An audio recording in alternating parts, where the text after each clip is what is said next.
The day has finally come. Today, we take a look at every single movie in my physical media collection. Let's talk about it.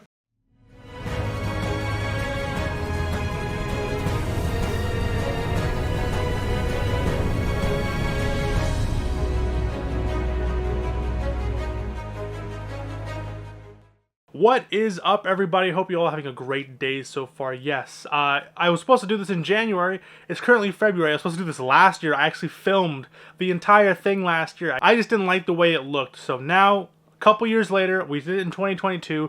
Now we're doing it in 2025. And I think I've amassed a decent amount. I have here over 1,000 titles in my physical media collection spread through Blu-rays and 4Ks. I'm not even going to touch my DVDs because I don't even know where to start with those. But yeah, so today we're going to go through all of them, starting with the Steelbooks, the boutiques, all these things. So how I organize my movies, I have it through Steelbooks, and then I have it through Criterion, and basically all the boutique stuff. So I have my Kino Lorber stuff, my Arrow Video stuff, and my Steelbooks, they continue on to, and then we have the Vinegar Syndrome stuff, the Arrow Video stuff, and some extra fun stuff. So let's get into it. Let's pull out these things one by one and talk about them. And then after the boutiques, I have all of my Blu-rays and 4Ks organized alphabetically. I use the Blu-ray app, painstakingly making sure that I have everything in proper alphabetical order. Obviously, things get messed up, so don't come at me in the comments if I'm a little late. So anyways, enough jibber-jabber, let's get into it. Starting off with the Steelbooks. Now, I also separate my Steelbooks based on distributor. So starting off, we have is Toho's Godzilla -1 on 4K. Still haven't cracked open the 4K yet. Saw it in IMAX, absolutely loved it. Absolutely love this film. When I found out this is also the first ever North American Toho release, I believe, I had to pick it up because it is a monumental release. Love me some Godzilla -1. Then we go into the Paramount stuff. We got here Super 8 on 4K. This was the last thing I bought in the year 2021. It's still sealed because I just haven't gotten the time to watch Super 8 again. It's not really calling me to watch it again, so it's still in the saran wrap. And then we have Raiders of the Lost Ark on 4K. They were individually releasing these Steelbooks. I have the full set, so I like to keep it pristine in the packaging. So yeah, Raiders of the Lost Ark. Then I got the Need for Speed, Top Gun on, I was gonna say Top Cruise. Top Gun on 4K Steelbook. Got this for really cheap at a used physical media store. Same with this release, and that is Grease Lightning on 4K. Love the Steelbook. Love the HDR on this. Highly recommend if you're a fan of Grease. And then we got Wolf of Wall Street on 4K. This came out in Walmart. This was everywhere when it originally came out. And I don't know, I don't really like this Steelbook looking back on it. It's just a picture of Leo's face. Another Steelbook I got used and was for really cheap is It's a Wonderful Life on 4K. Love this transfer, love the 4K, love the movie, had to pick it up. Then we got The Running Man on 4K. Got this used. Still have yet to see it. It's the Canadian version because I am Canadian, so it does have the French on the clear slip. Bit of a bummer, but you know what? It's still a Steelbook and looks really nice on the outside. And then we have this copy of Pulp Fiction, still sealed because I just haven't gotten around to rewatching Pulp Fiction yet. But when I do, I know I have the Steelbook. And I remember everyone hated on the Steelbook when it first came out. But you know what? I saw a lot of posts about it on Instagram, so. Then we got Bruce Lee's Enter the Dragon. Got this in the States. Absolutely love this movie. I've yet to check out the transfer of it, but I also have the standard Blu-ray from the Criterion release, so it's nice to add it to the 4K collection. Bruce Lee's Enter the Dragon. Hopefully we get more martial arts Steelbooks. All right, I wish I had these in those like Melco cases, but I only have them right now in the those plastic baggies. Again, continuing with Warner Brothers, we have here The Batman on 4K. Absolutely love this. Saw this in IMAX on my birthday, and oh, so good, so good. The 4K transfer is also really good. It's an acquired taste because it's supposed to look so gritty, but the 4K is absolutely beautiful. Looking back on it, I think I like the Steelbook a lot, but it definitely could have had more zhuzh to it. It's a lot of black, not enough red, and it just doesn't really pop. But you know what? I like the image of it. You know, the silhouette of Batman making the question mark. I think that's a pretty good artwork. And then we got one of my favorite 4K releases of last year. That is Furiosa, Mad Max story. Love the sheen to it. Love the goldness of it. And it's absolutely fantastic 4K transfer. Beautiful Steelbook, and I had to pick it up in the collection. One of those new Warner Brother releases with the whole limited edition where they show you the inside of it. So I guess that's cool. And then moving on to the Sony releases, we have here Taxi Driver on 4K with the Steelbook. Did a whole unboxing video of it. But yeah, put the little sticker on the outside on the plastic on it. But yeah, mainly, I'm not really a big fan of this artwork, but I got it mainly for the 4K transfer because I missed out on the Columbia Classics Volume 2 set. But Taxi Driver 4K, you gotta pick it up. One of the greatest characters telling stories. One of the best psychological development for characters. It's absolutely fantastic. And then we got here one of my first ever pre-ordered steelbooks that I got. That is Spider-Man No Way Home on 4K. What's cool about this is that I saw it in theaters. So taking out, but I absolutely love this steelbook. When you remove the little J card on it, oh, it's so colorful. It just pops. And the continuing artwork is absolutely nice. But what I have here is my original ticket from when I saw No Way Home, because I had to watch it. I saw Homecoming in theaters, and after that, I didn't really see that many, I guess, Marvel movies, again, besides maybe Endgame or something. But then this is what brought me back to it in the theaters. So I saw No Way Home in IMAX. It was a beautiful experience because I got to see Tobey Maguire again back on the big screen, and I had to solidify it with the steelbook. When you put the J card back in, you don't get to see the artwork. What do you guys do? Do you keep it? Do you display it with the J card, or do you remove the J card? And next is, I got this used for really cheap, but I love the first Men in Black movie. We gotta have it on the 4K steelbook. Love the steelbook. I love it when they actually hire artists to do like original artwork for it. Really, really cool. Decent steelbook, or decent 4K transfer. Love this movie. Absolute classic. Had to add it to the collection. And then we got here the first pressing. I still have not opened this movie because I don't know, I'm waiting for the perfect moment to watch it, and that is the most coveted 4K steelbook. I remember that came out a long time ago. That is Lawrence of Arabia on 4K steelbook. Oh my god, they had this one, and I believe the Guns of Navarone steelbook, which I missed out on. But oh, love those. I remember when they had similar artwork to this, like the hand drawn artwork for those steelbooks. This one again, Guns of Navarone, and I think there's a few other ones. But Lawrence of Arabia, what a fantastic film. But it's a Goliath of a film. That's why it's still in the plastic, and that's why I've had it for 4 years, still in the plastic. I like to savor the flavor, okay, guys? This one is probably one of my biggest regrets buying it day one, because it was an import. It was so expensive. But I love this movie so much. That is The Raid Redemption. I paid, I don't know if you can see that, $61. Oh, oof, day one. Now you can find it for a lot, like half off.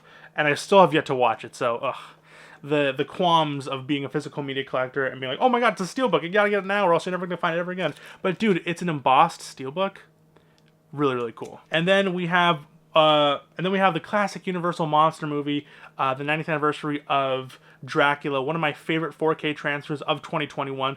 Absolutely love this steelbook, absolutely love the transfer. Had to pick it up, and it was cheap. It was like 24 Canadian for a steelbook 4K.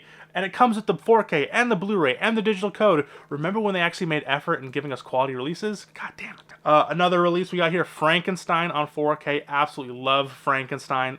One of my favorite of all time. And then this one, not so much. We got here The Wolfman. I just had to complete the collection because it's one of those classic monster movies. Not really as good as the other two. Still a great little classic monster movie. It's just he's a little creepy, and there's a lot of, I guess, racial stereotypes that have not aged well. Again, this is a fucking 80-year-old movie, but still, it's a little dicey, you know?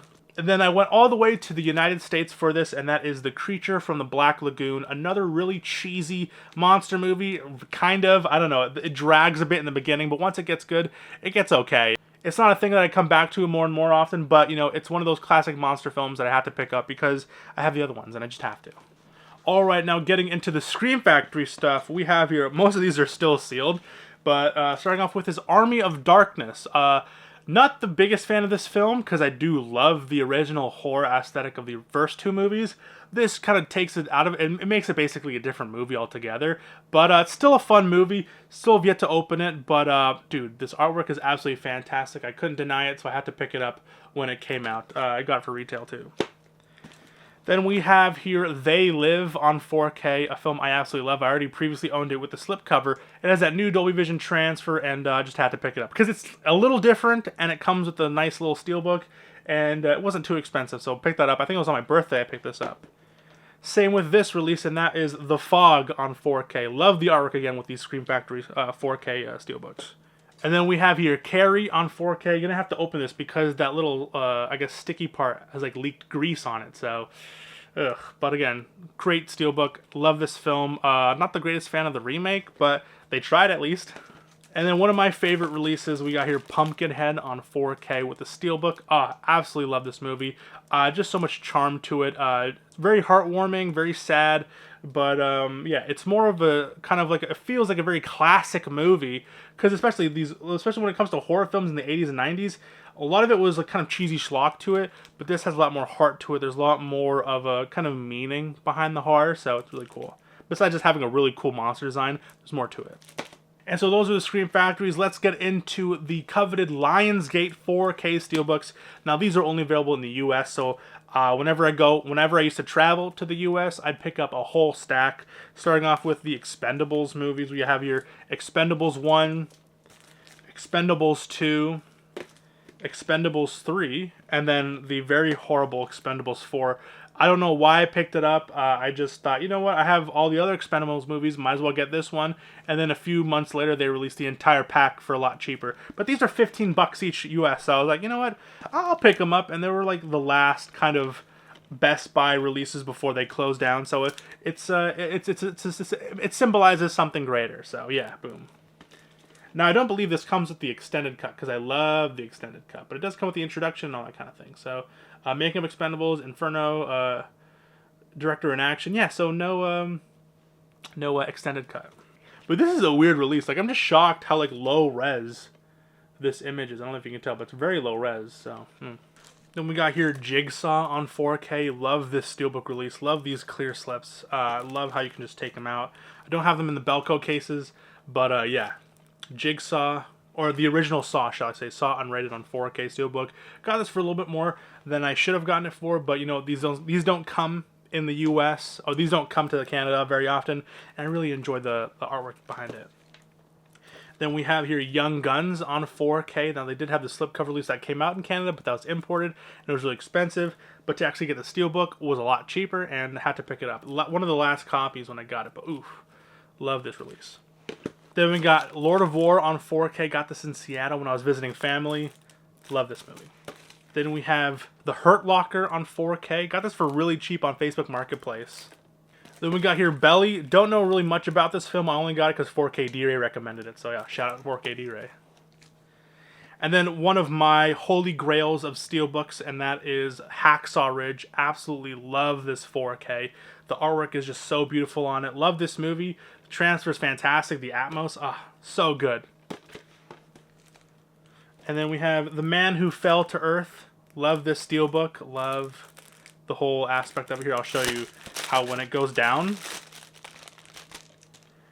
it's like boom, but then it's like, oh, I love those when they like the reptilian eye thing. So I love the innovation behind the artwork on this. So, but you gotta keep it protected because the artwork is the cover. So you gotta make sure it doesn't get chipped or anything, because it's just a long slew of things that are very scary. And then I have here something that I didn't even want to buy, but I was like, you know what? It's one of the last Best Buy exclusive 4K Steelbooks, and that is actually going for a pretty decent price. I think it sold recently for $100 American, and that is Fall on 4K Steelbook, still sealed.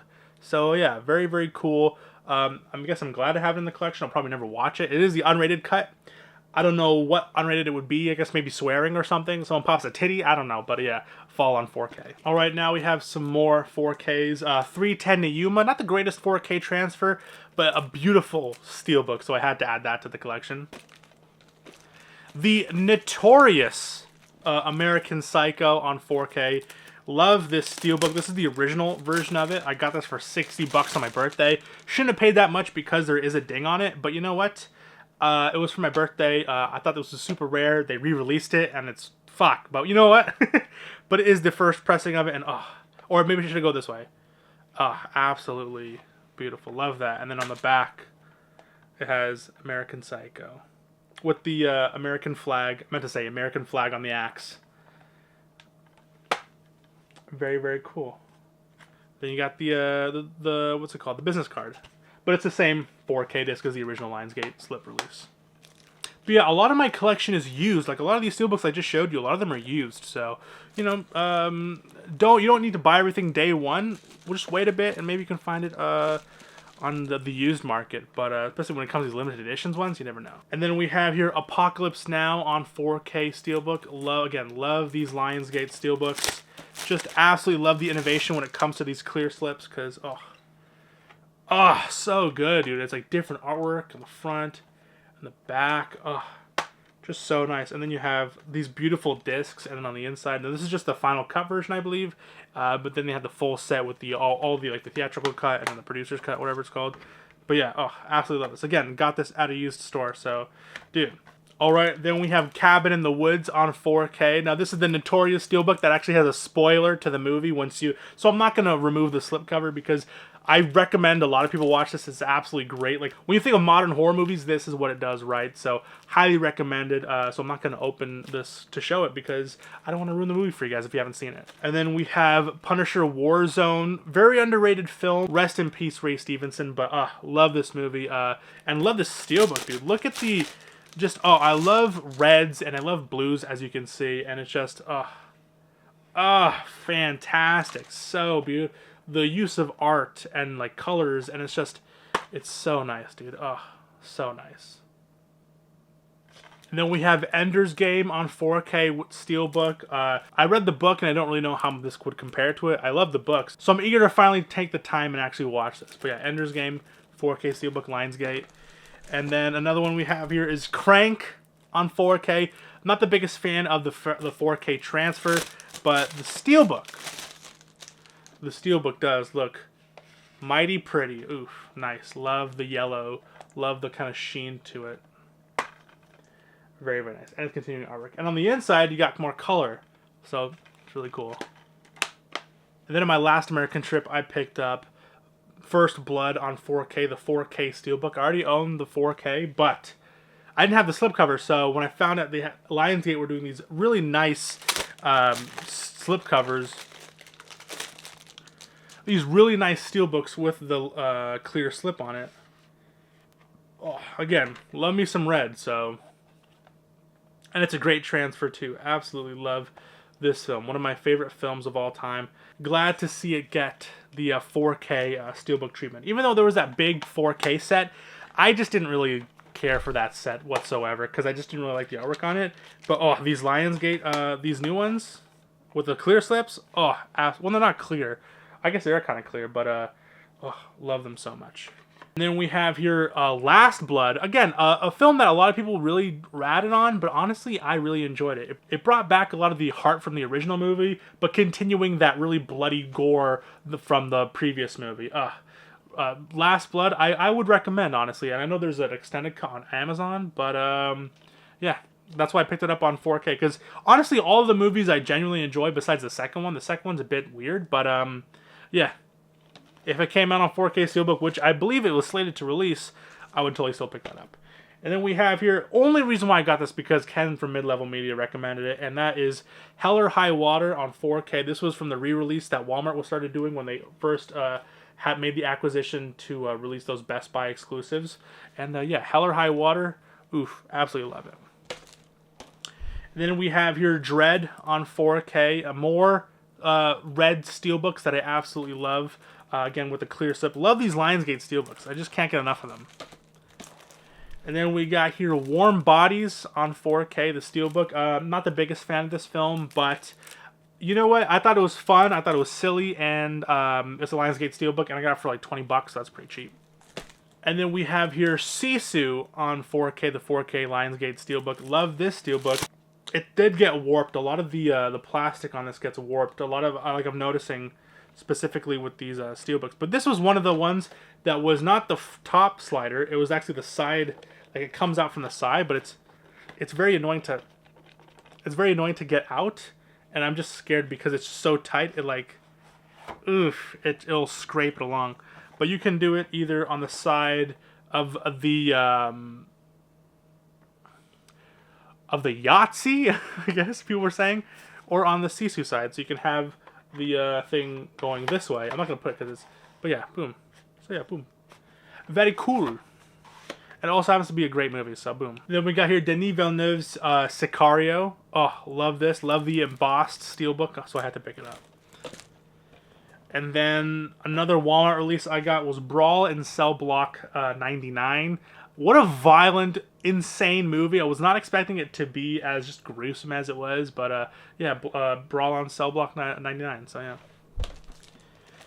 And then we got here one of my, not guiltiest pleasures, because I've genuinely enjoyed this film, and that is one of my favorite horror films of all time. I might be showing my age because I am a youngin', and that is House of a Thousand Corpses. I remember seeing this when I was such a small child, which I should not have been watching this, but again, I don't know. Unlimited internet access in the 2000s was a crazy time to be a child.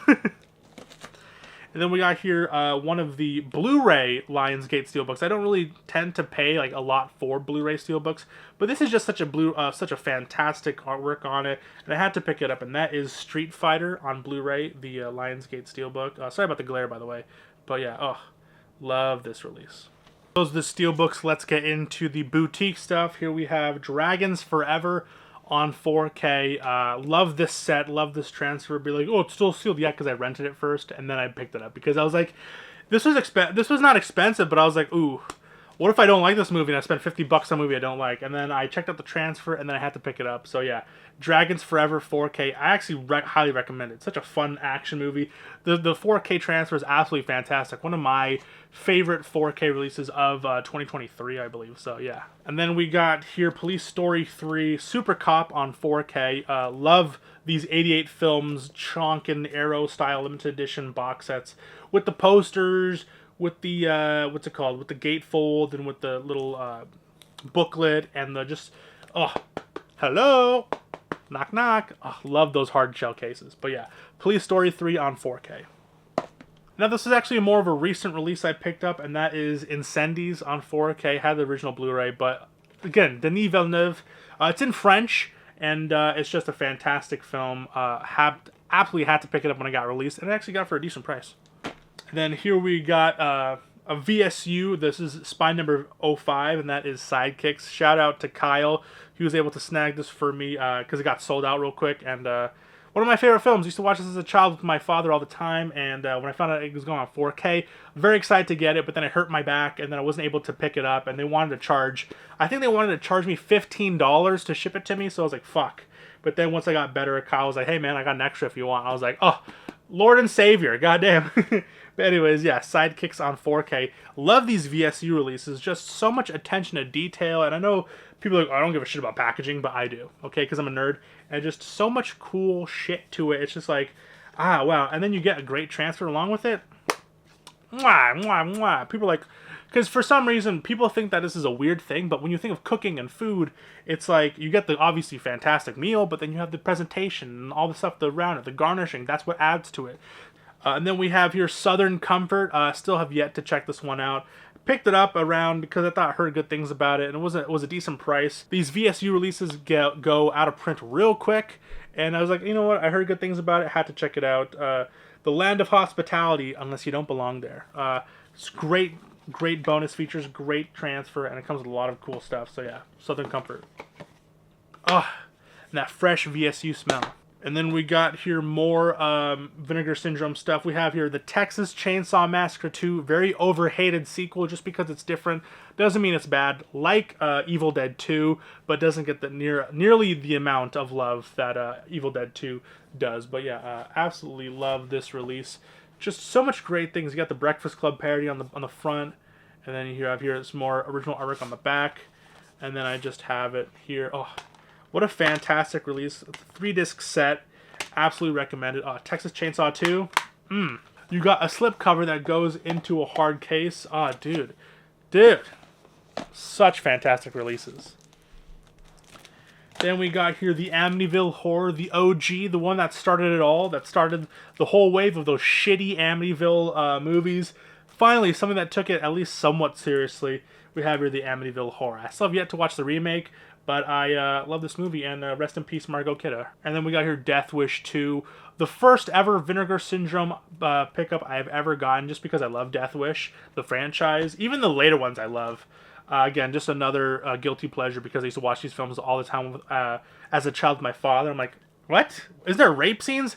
Yeah, I don't know. I can't describe these things to you. All right, and then we're getting into the Arrow Video limited edition box sets. We have here An American Werewolf in London, still sealed. You're going to be seeing a lot of still sealed stuff. It's just because I I like to collect things because things go out of print, and then I just don't have the time to open it, or either I just watched the movie and then I decide to pick it up, and then it takes me a while for me to want to rewatch the movie again, but I know I want to rewatch it, so a lot of these films I know I'm going to rewatch, and I love the bonus features, and I love all the packaging behind it, so that's why it's still sealed, because even though I love this movie and I want to rewatch it again, I don't really have the time to, but I know I will soon. And then maybe this Halloween. And then we have here my favorite, one of my favorite movies of all time. It's just because the vibes are so immaculate. The music choice, the cinematography, the writing. I love me some Jake Gyllenhaal. And that is Donnie Darko on 4K. The beautiful, delicious limited edition box set. Got it for really cheap. Not cheap, but I got it for a pretty good deal on a Sunrise Records. I think they're having 30% off on all of their Arrow Video and Kino stuff. And that's when I picked up these two. Alright, continuing with Arrow Video, we have The Warriors on 4K. Love this set. Got it still sealed, but excited to check that out. Then I did an unboxing for this. We got here The Lighthouse on 4K. This comes with more bonus features, I believe, than the Criterion release. Or not the Criterion, but the A24 4K version. Went under the radar. Not many people talk about this release, but it's a fantastic release. Comes with so many fun stuff. Yeah, if you love The Lighthouse, easy recommend. I don't know if you can still get them anymore, but I would if you could. And then another UK release I have here, Naked Lunch by David Cronenberg. Shout out Canadian filmmakers. Boom.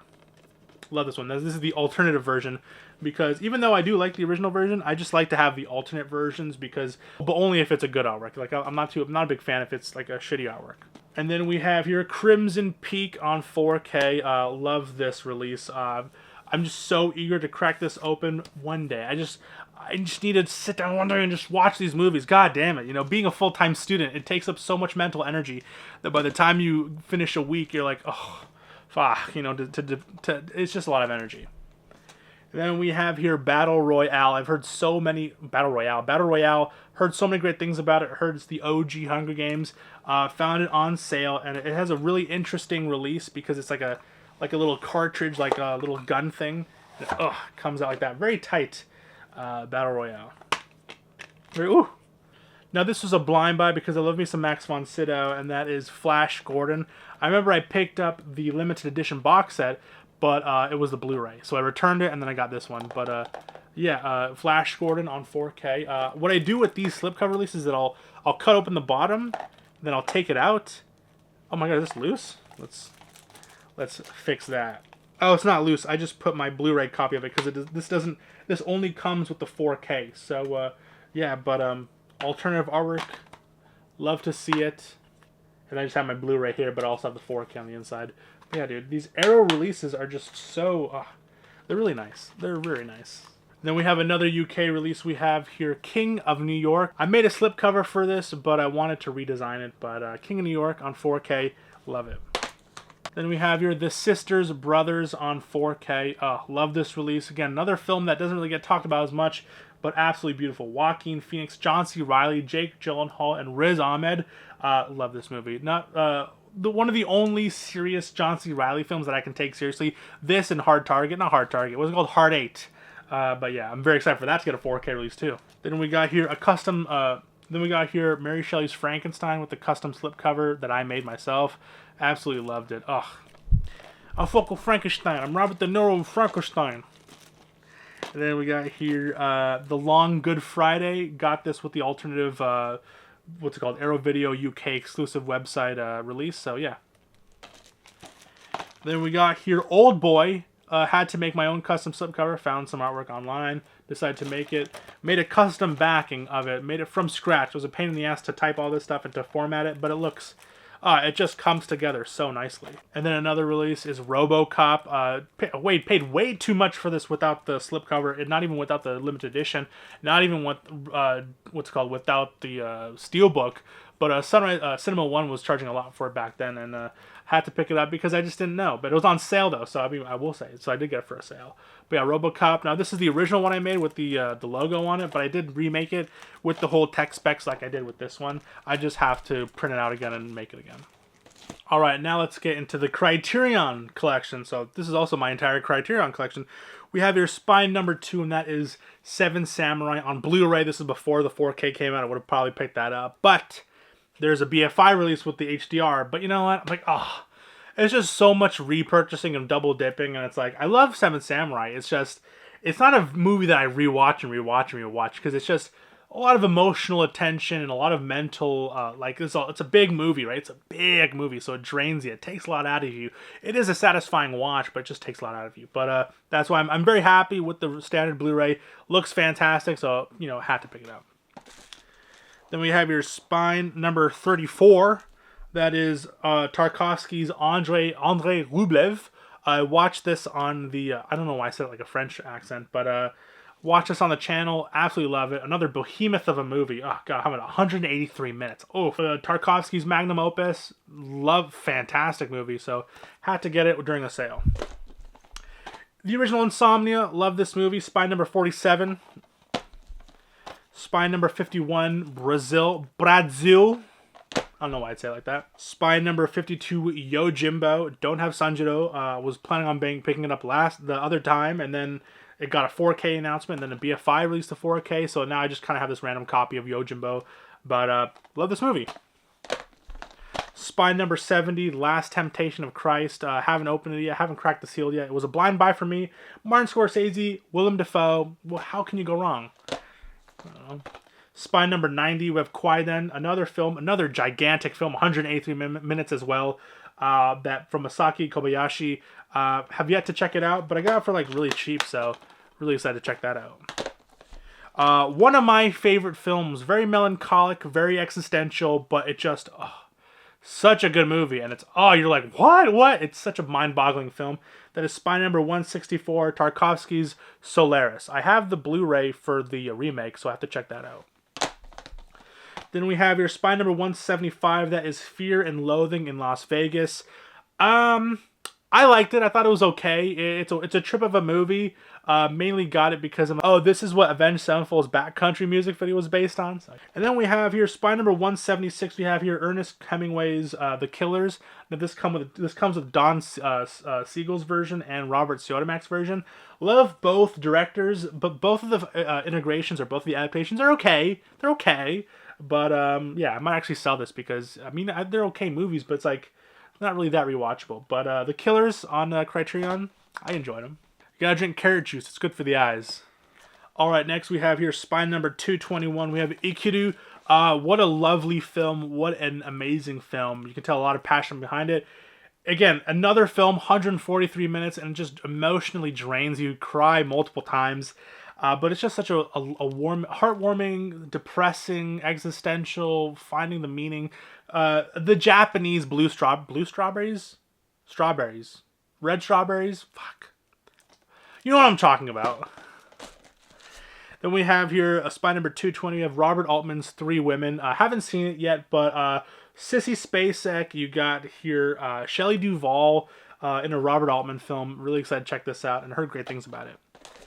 Then we have some Ingmar Bergman, 261. Ingmar Bergman is one of my favorite filmmakers of all time. Haven't seen this one yet. I've been mainly watching his 50s and 60s films. I haven't gotten to... I've seen about like 15 Bergman films, and this one isn't one of them, and that is Fanny and Alexander. I was collecting a bunch of the Bergman films, and I was realizing, like, you know what? I'll just wait to get that big chunk and box set. But it's like, oof, it's like $300, and I'm like, it stings. But it's like, ooh, I kind of want to get it because I love those films so much. At least 15 of the movies I love. So that's why I now have to pick it up. But yeah, Fanny and Alexander. This was, again, like $24 Canadian. And it comes with a big chunk and thing. I don't know if it comes with any newer-ish release. What's it called? Any new-ish transfers. I don't know if they made a newer transfer for... Because I know a lot of that set has like 4K restorations of the new transfers for those releases. But some of these, the ones I have here, are the older 2K releases. But yeah, Fanny and Alexander. Now, Spine number 267 from my first ever Criterion haul. Still haven't opened it yet. Because again, I watch these movies on the channel, buy them because I love them, and then I just never get around to opening them. And that is 267 Kagemusha on Blu-ray. Love this. Oh. Then we have here 276 Jean Renoir's The River. Love this movie. Then we have here Spine number 422. We have here Bernardo Bertolucci's Berlago, The Last Emperor on Blu-ray. This comes with the original gatefold one. Now I know they re-released it with the what's it called? Oh, love that gold paper on it. Love the trimmings on this. I know they got the Amory case with it, but I just love the artwork on this release. And I got it for used, and it was really cheap. So shout out, Beat Goes On. This one I got on Amazon. They were having a random sale. 432 Paul Schrader's Mishima, Life in 4 Chapters. Not a great guy. And then we have here Spy number 476. I put this in a clear case, and that is The Curious Case of Benjamin Button. David Fincher's great film. Absolutely great film. Love to see more David Fincher in the collection. Next is Spy number 501. Wim Wenders, Paris, Texas. Love it. Spy number 514, Ride with the Devil, Ang Lee. Love this movie. Ang Lee is fantastic with writing really great, likable characters and really fucking shitty-ass characters. So, or not shitty-ass characters, but like characters that you want to see get like brutalized and scalped. But yeah, Ride with the Devil. And then we have here Spy number 536, 171 minutes, and that is The Thin Red Line. Have yet to check it out. I think I watched the first 10 minutes of it. I was a little bored and decided to put it back and decide, you know what, I'm going to wait till I actually want to watch this movie to actually pick it up or to actually watch it again. So this November, during Remembrance Month, I'm going to watch that. And then here we have Spy number 551. This is a contention for my favorite Guillermo del Toro film. I recently watched Alex's Guillermo del Toro ranking list. I disagree. This is my number one. And that is Kronos. Ah, fuck, dude. I love this movie so much. This is like... That's why I'm so excited for Guillermo del Toro to do his Frankenstein movie, because this is a Frankenstein movie, kind of, basically, a little bit. Just the heartwarming monster of... You know, because it's not a monster, it's about a whole thing. You guys should really check it out. It's only 92 minutes. Absolutely love this movie. Guillermo del Toro's Kronos. Ugh. Fantastic. All right, now we have here Spy number 594. We have here Godzilla. The original, the OG. Love this. Then we have David Fincher's The Game. Love this movie. I think it holds up more on the first watch, but the rewatch, because you know what happens, you can get the cues and the hints, so it's not as much of a surprise. Highly recommend The Game on a Blu-ray. Then we got here Spy number 638, Christopher Nolan's first theatrical film that is following. Love this movie. The whole corked out timelines. Now this is where he got his start, and then... This is 1999, and then like a couple years after that, he made so many great films. But this is where he started, and what a visionary! Like, this is right after film school, and starting off the bat with a fantastic movie. Then we got here one of my favorite releases from Criterion. That is Spy number 651. We have here Terrence Malick's Badlands on Criterion. Then we have here Spy number 666, and that is The Devil's Backbone. I really enjoyed this movie. It's kind of disturbing. It's pretty disturbing. And I just, it's such a satisfying movie. If you know what I'm talking about, what a great film. Highly recommend it. Devil's Backbone. We have your Spy number 691, James Caan, Michael Mann in Thief. Love it. Then we have your Spy number 692, It's a Mad, Mad, Mad, Mad World, right? It's a Mad, Mad, Mad, Mad World. Yeah, it's a Mad, Mad, Mad, Mad World. And then Spy number 698, Steven Soderbergh's King of the Hill. Got this for really cheap. And it's like a big chunk in box set, so had to pick that up. And it was like cheaper than like an Amory case version. And then Spy number 6701, we have here Persona. The big chunk in dual format with the Blu-ray and the DVD. Comes with the case, comes with the beautiful artwork on it. Love this movie. Not my favorite Bergman film. I think it's not even my top 5, to be honest. But the way it's shot, this visual storytelling of it all, and it's just and after watching all of the other Bergman films, a lot of his mainstays are in this, and he's like, oh shit, there he is, and it's like it's like a Marvel movie kind of, but for Bergman films. Then we have your Spy number 738. Got this a little recently. We got here Sidney Pollack's Tootsie. Got a 4K recently, but I love this Criterion release. Spy number 763, and that is El Bruch, or The Bridge in English. One of my favorite anti-war films. Then we got here Spy number 764. We got here The Great Fisher King. Got a 4K release, but I have here the Blu-ray that I got for really cheap. And then we got here, I need to give this a rewatch. I love this movie so goddamn much. It is one of my, not guilty pleasures, but it's one of my comfort films, and that is Mulholland Drive. Shout out David Lynch. This is the 4K version of it, and it looks beautiful. It sounds beautiful. The new restoration, 4K digital restoration, supervised by the man himself, David Lynch, and director of photography, Peter Deming. Love this movie. God. I still need to get Blue Velvet on Blu-ray. Then we got here Spy Number 781 in Cold Blood. Highly recommend that one if you're into true crime and all that kind of thing, because it is based on a true story.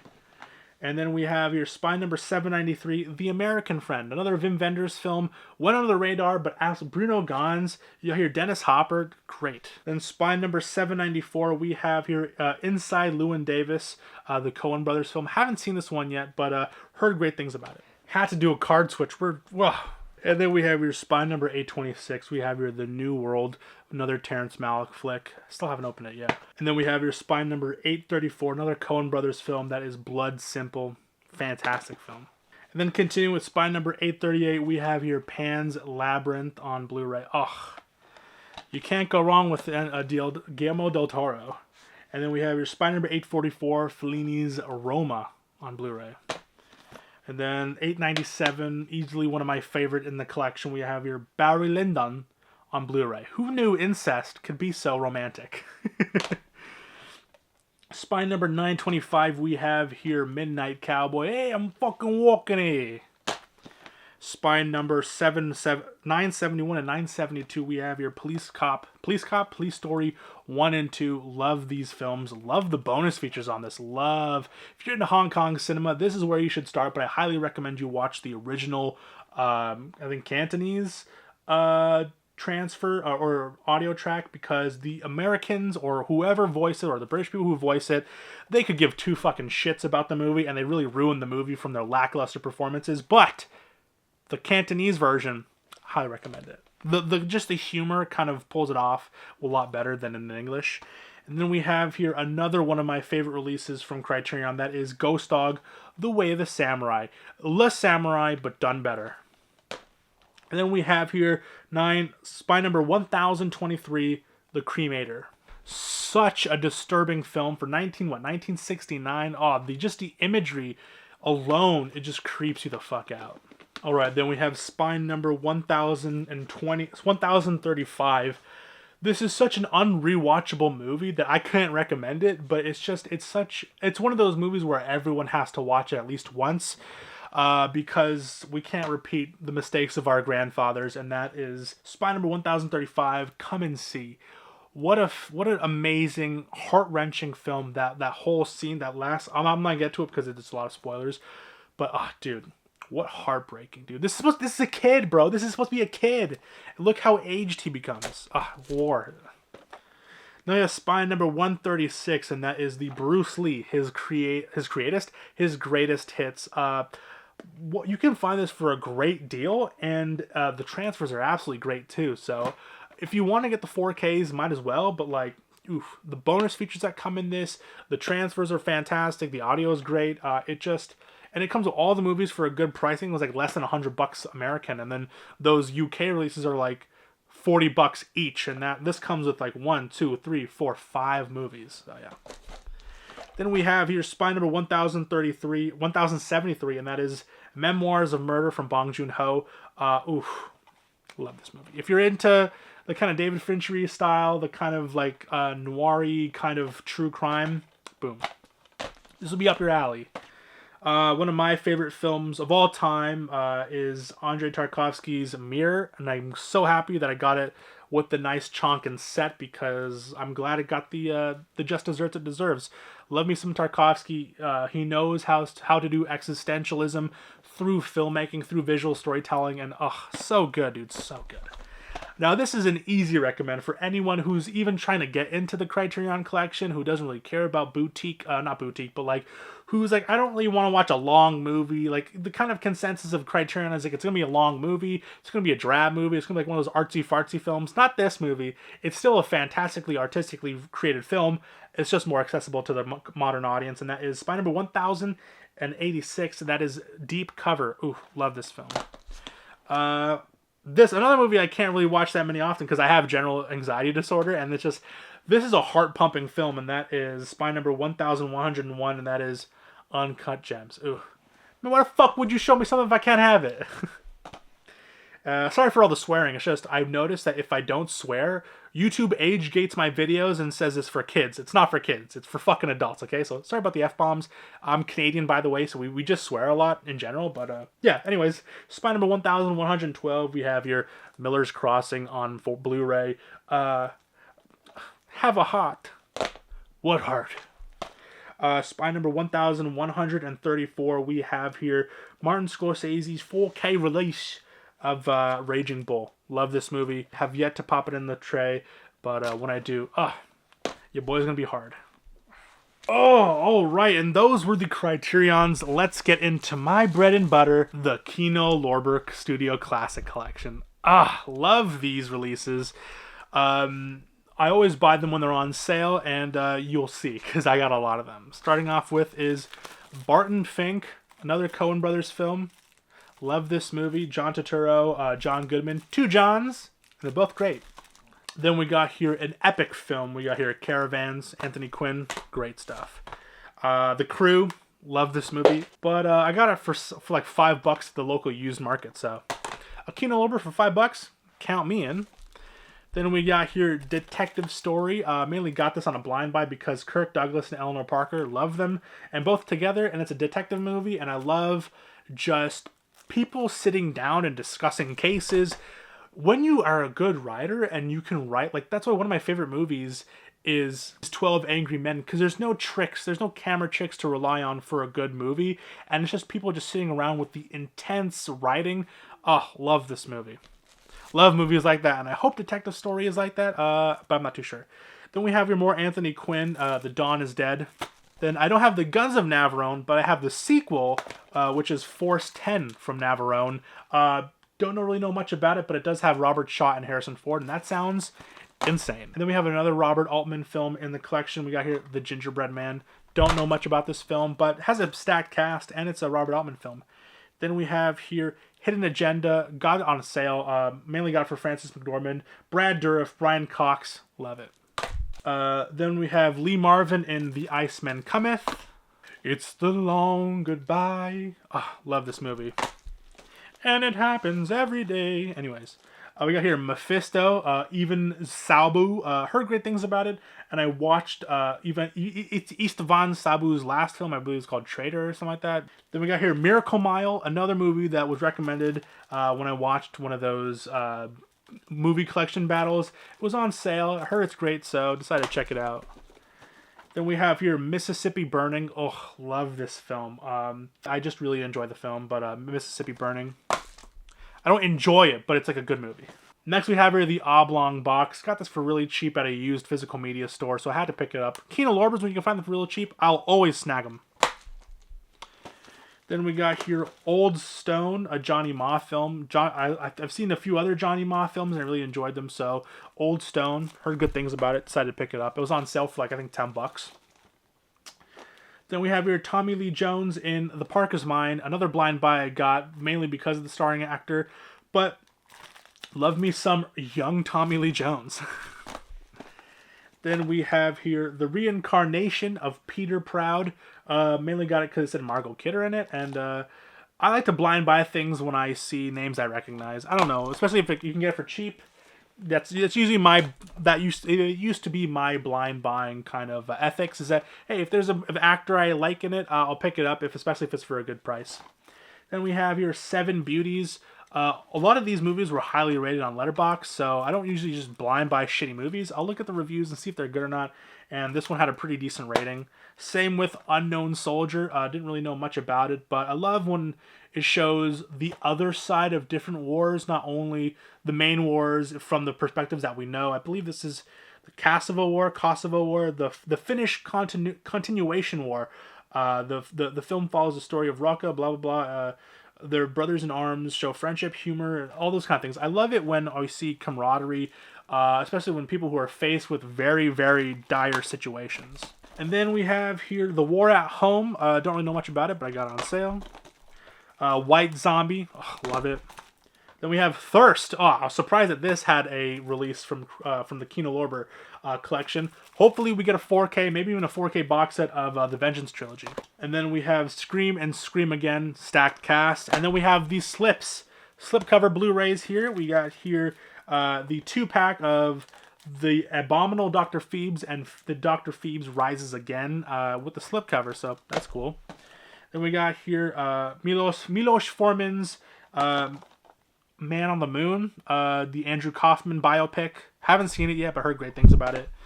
Then we have here Crimson Rivers, another blind buy that I got on sale.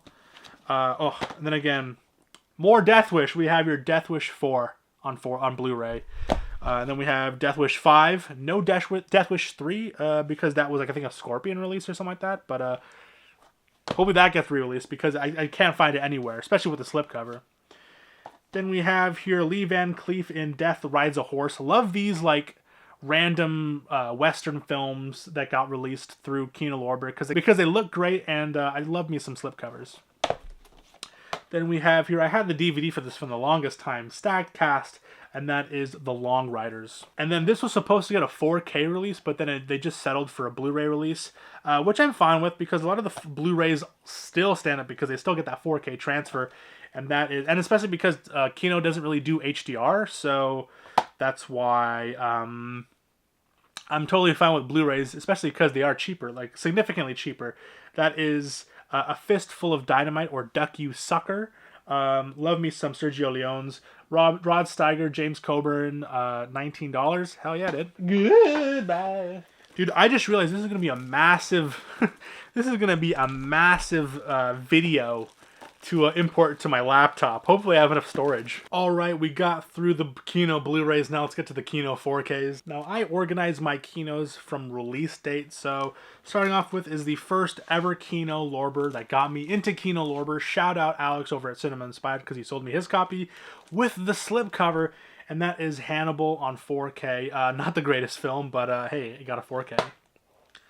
Then we have here Mad Max. Oh, love it. Then the very controversial release, mainly because of the color timing, The Good, the Bad, and the Ugly on 4K. Then Spaceballs. Love this movie. Misery.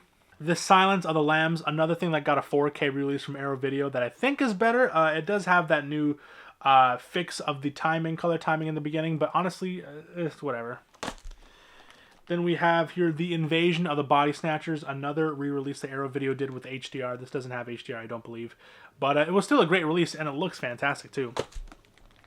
Then we have your Hard Target. This is the re-release from 2022 with the fixed disc. The 4K restoration looks beautiful on it. Then we have here The Great Escape. Got this used for really cheap. Another one of the early releases that got me into Kino. And then we have here a Billy Wilder production of Some Like It Hot. And now we have here, some people don't like this movie because I'll be real with you, it's very slow. That is Tinker Tailor Soldier Spy, but it really relies on the fantastic performances of everyone involved in the film. Then we have here The Apartment. Love this movie. It's really hard for me to get into classic films, but some of these Billy Wilder films, they just do it for me. Next we have here is Orson Welles' Touch of Evil. Now this is how you do a classic film to 4K. They included the full cut with all the scratches and the imperfections, but they knew we're not going to tamper with it. We're just going to give it a really good 4K restoration, because that's basically what they did. They took that original dirty screen, they put it through the 4K, they tried to clean it as much as they could, but they didn't use AI or DNR or anything to remove from all of those sprocket films and all of the crap that's the extra stuff, because obviously it was spliced to shit, and it had the full intact version of it, which was obviously obviously the what's it called, the contents weren't as well preserved as the other ones, but it still looks fantastic because you get that 4K goodness.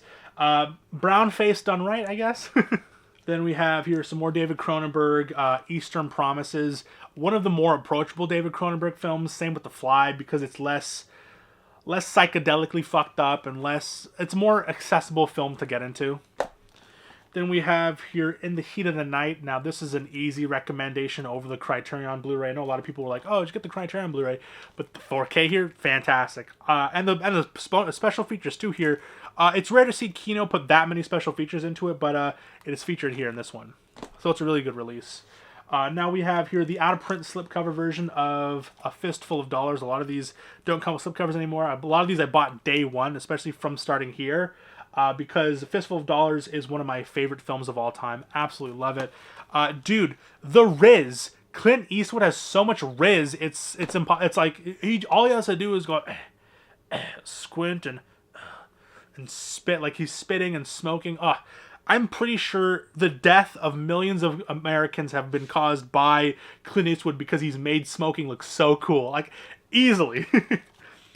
Same with For a Few Dollars More. Don't really like the cover on this, but it is the original theatrical artwork, so yeah, gotta give it to them. Then we have here Out of Sight, film I got retroactively because I've heard great things about it. Steven Soderbergh film, really went under the radar, but I got it with the slipcover, got it on Amazon, it was on sale too, so yeah. Then we have here Killer's Kiss. I remember when these came out, these lovely, these absolutely amazing. This is like $15, like it was real cheap too. For a 4K, so because it's such a short film. It's like, I think, like, what, 60 minutes long or something. Then we have here The Killing on 4K, the very notorious thing where it's like, oh my god, she's grabbing his private parts, but no, it's just a pocket seam. And in fact, her ear will be to the cock. Then we have here a movie I can't really watch now because I used to be really depressed, and then when I watched this, it made me even more depressed. But we got here Eternal Sunshine of the Spotless Mind. Love this movie. It's a guilty pleasure. It used to be a very dark, what's it called, comfort movie for me. So I don't know if I try to rewatch again, I'll just be reminded of all the shit that I was going through in my life. But it's a great film. Then we have here, such a fantastic release. Kirk Douglas and Paths of Glory. Doesn't really come with any bonus features. It comes with the HDR master, which is nice to see, a 4K scan, a commentary track, and then a theatrical trailer. That's basically it, but you're mainly getting it for that 4K restoration. Then we have here one of my... love this movie, and it's In Bruges on 4K. Love this movie. Martin McDonagh got a lot of new success with, what's it called, Banshees of Inisherin, but In Bruges... fantastic film. Easily one of my favorite films from 2008. And then we have here Indecent Proposal, probably one of the only 4Ks in this initial releases that I didn't really mess with that much. Didn't really care for this film. But again, has fantastic performances from both Rob Redford, Demi Moore, and Woody Harrelson. Not the biggest into adultery and that kind of thing. I'm a bit of a pansy when it comes to like people cheating on their spouses and that kind of thing. But Indecent Proposal. Then we have here The Score. This was very interesting to see because this was filmed in Montreal. Love this film. One of those films that I never thought would ever get a 4K release. And Keanu Lorber came in clutch. And it's a fantastic film. I highly recommend you guys check it out. Just the dichotomy between Robert De Niro and Edward Norton. And I believe this is Marlon Brando's last film before he passed away. So I could be wrong, but I'm pretty sure. Like he's mostly just sitting the entire time. But yeah. I think it was, what, 2002? 2001, yeah. Ooh, yeah, so it might have been, yeah. Alright, next we have, here's Bryan Singer's The Usual Suspects. Love it. This is a movie that I actually hate. I really hate this movie, but it's in my collection because it's Keanu Lorber, and that is Dressed to Kill. It's just, I don't know, I don't like the message it's trying to tell. Next is Clint Eastwood in Escape from Alcatraz. Then we got here High Plains Drifter. And now another film I was like, really? We're going to get this in the collection? And that is Mystery Men. It's a fun comedy. It's just like, oh, okay, interesting. And then we have here The Taking of Pelham 1, 2, 3. I've seen the remake, but I've heard great things about the original. Then we have here Nobody's Fool. Oh, God, I love this film. Then we have Death Wish 1. When I found out this was getting a 4K release, I pre-ordered it. I made sure to call in. I'm like, hey, I want to get this day one with the slipcover, and oh, what a fantastic release. And then we have here The Italian Job.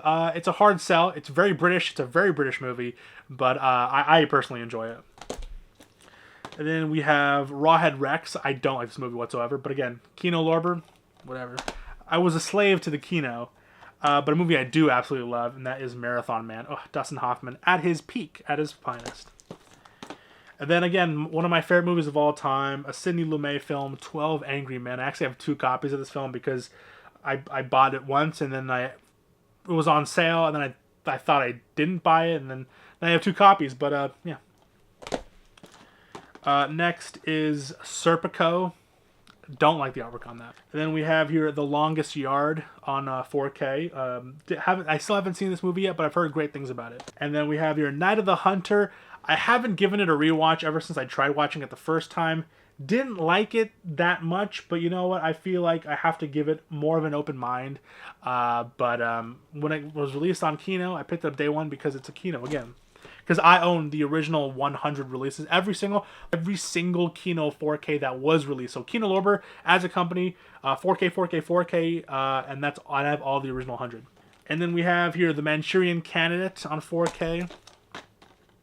Ronin, still sealed. It came out 2 years ago, 2 or 3 years ago, but still sealed. And then we have here To Live and Die in LA. Love this film. Had to pick it up with the original slipcover. William Friedkin, rest in peace. Such a good film.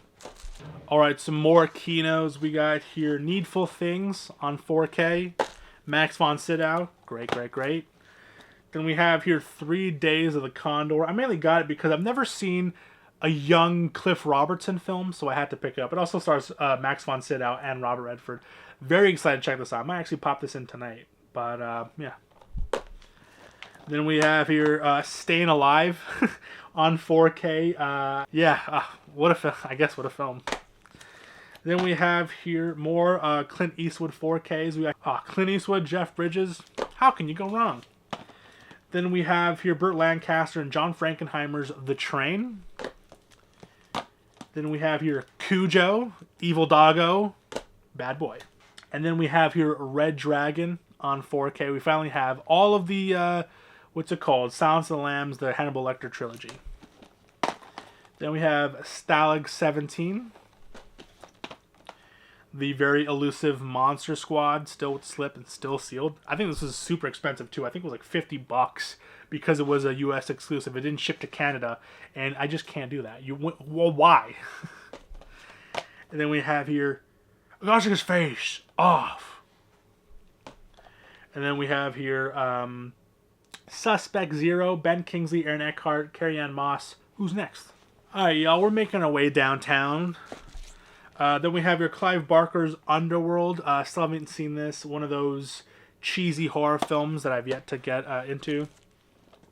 Then we have your Ivan Reitman's classic, Kindergarten Cop. Oh, love it. And then we have The Boogans, another horror film I know nothing about. Heard terrible things about it, but I had to pick it up on 4K. Then we have here, Fritz Lang's Scarlet Street. Dude, when you're talking about dripping in atmosphere, there you go. Then we have here The Last Castle. I've never seen that many James Gandolfini films, so I decided to pick it up. But a huge cast: Robert Redford, James Gandolfini, Mark Ruffalo, and Delroy Lindo. Fantastic. Next we have here Levitation on 4K. Gunfight at the OK Corral. Fear and Desire. Oh, such a good film. Fear and Desire. Kubrick's first film. Love it. And then we have here The Manchurian Candidate from Jonathan Demme. The Jonathan Demme collection continues. Then we have here Changing Lanes, another blind buy that I got because of Kino Lorber, and it sounds like a good movie. And then we have here Paint Your Wagon. I love this movie, dude. Lee Marvin is just such a silly guy in this. But Clint Eastwood, Gene Seberg in Paint Your Wagon. More Clint Eastwood in the collection. All right, and then we have North Dallas 40. High Noon. Andrei Tarkovsky's Nostalgia. Oh, love this movie. I got it for the original Blu-ray, but now I have it with the 4K. Love it. Then we have your Bad Lieutenant. Love me some Harvey Keitel. Then we got here John Waters' in Crybaby. I heard really good things about it. I heard this is like this one and Serial Mom are like the most approachable John Waters film. Then we have here Narrow Margin, one of my most anticipated Kino 4Ks or releases in general.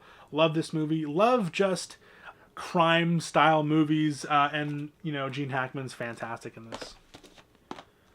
And then we got here Blown Away, Turbulence, starring Ray Liotta, rest in peace. And then we have the OG Invasion of the Body Snatchers. I remember I was originally making a slipcover for this, and then I found out that it was going to get released anyways. I was making like, I guess a parody on this, but for the remake. And then we have here, easily one of my favorite films of all time, that is the gay cowboy movie, Brokeback Mountain. Absolutely fantastic movie. What an endearing romance film, and it's just like, this is what happens when you can't let people just be people and mind your own business. It ruins the lives of everyone around them, and it's just such a sad film. I hate when, why can't we get a happy gay movie? Why we always gotta get sad gay movies? Someone's gotta die. Someone's gotta get AIDS. Someone's gotta not live their life and be ridiculed for the rest of their life. It's just, why can't we just have two guys just fucking each other in the ass and just having a good time at it? You know what I'm saying? All right, continuing, we got here Cannibal Apocalypse, John Saxon goodness. More John Saxon goodness. We have here Nightmare Beach. Then we have here Can't Stop the Music on 4K.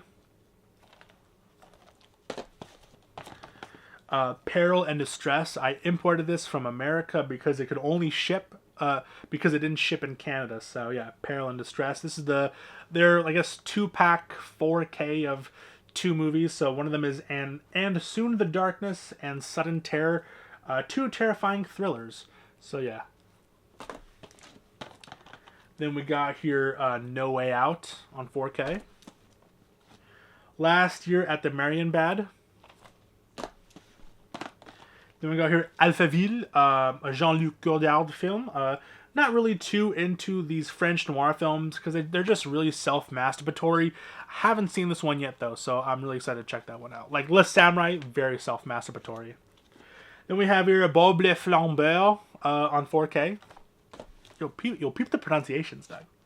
Then we have here Jean-Paul Belmondo. Oh, I already fucked myself up. We have here Le Doulos on Blu-ray. And then we have here Prime Cut. I mainly got this because it's a stacked cast of Lee Marvin, Gene Hackman, Sissy Spacek. I had the Blu-ray, but I sold it to get the 4K. And then we have here The Lady Killers on 4K. We got here Jean-Claude Van Damme in Sudden Death. We got here Fright, another low-budget horror film from Kino Lorber. UHD SDR mask from 4K scan. You love to see a 4K scan. Then we got here the original Sidney Lumet, Murder on the Orient Express. Love these films more than the remakes. Easily. Then we have here Cowboys and Aliens. Very underrated. I know a lot of people don't really like this movie. I haven't checked out the 4K of this. This is SDR, and this, I don't believe, this includes both the 119-minute theatrical cut on 4K, then 135-minute on the Blu-ray.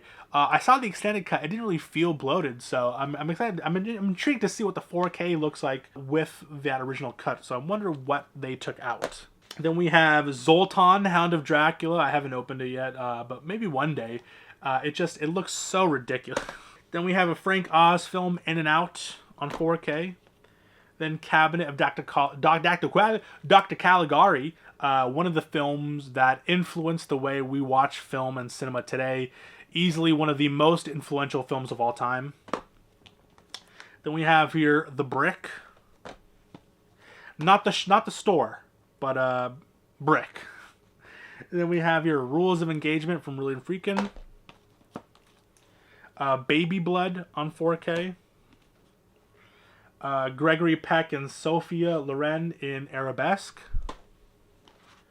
William Friedkin's The Hunted. Or just Hunted? Yeah, The Hunted. Then we have here The Antichrist.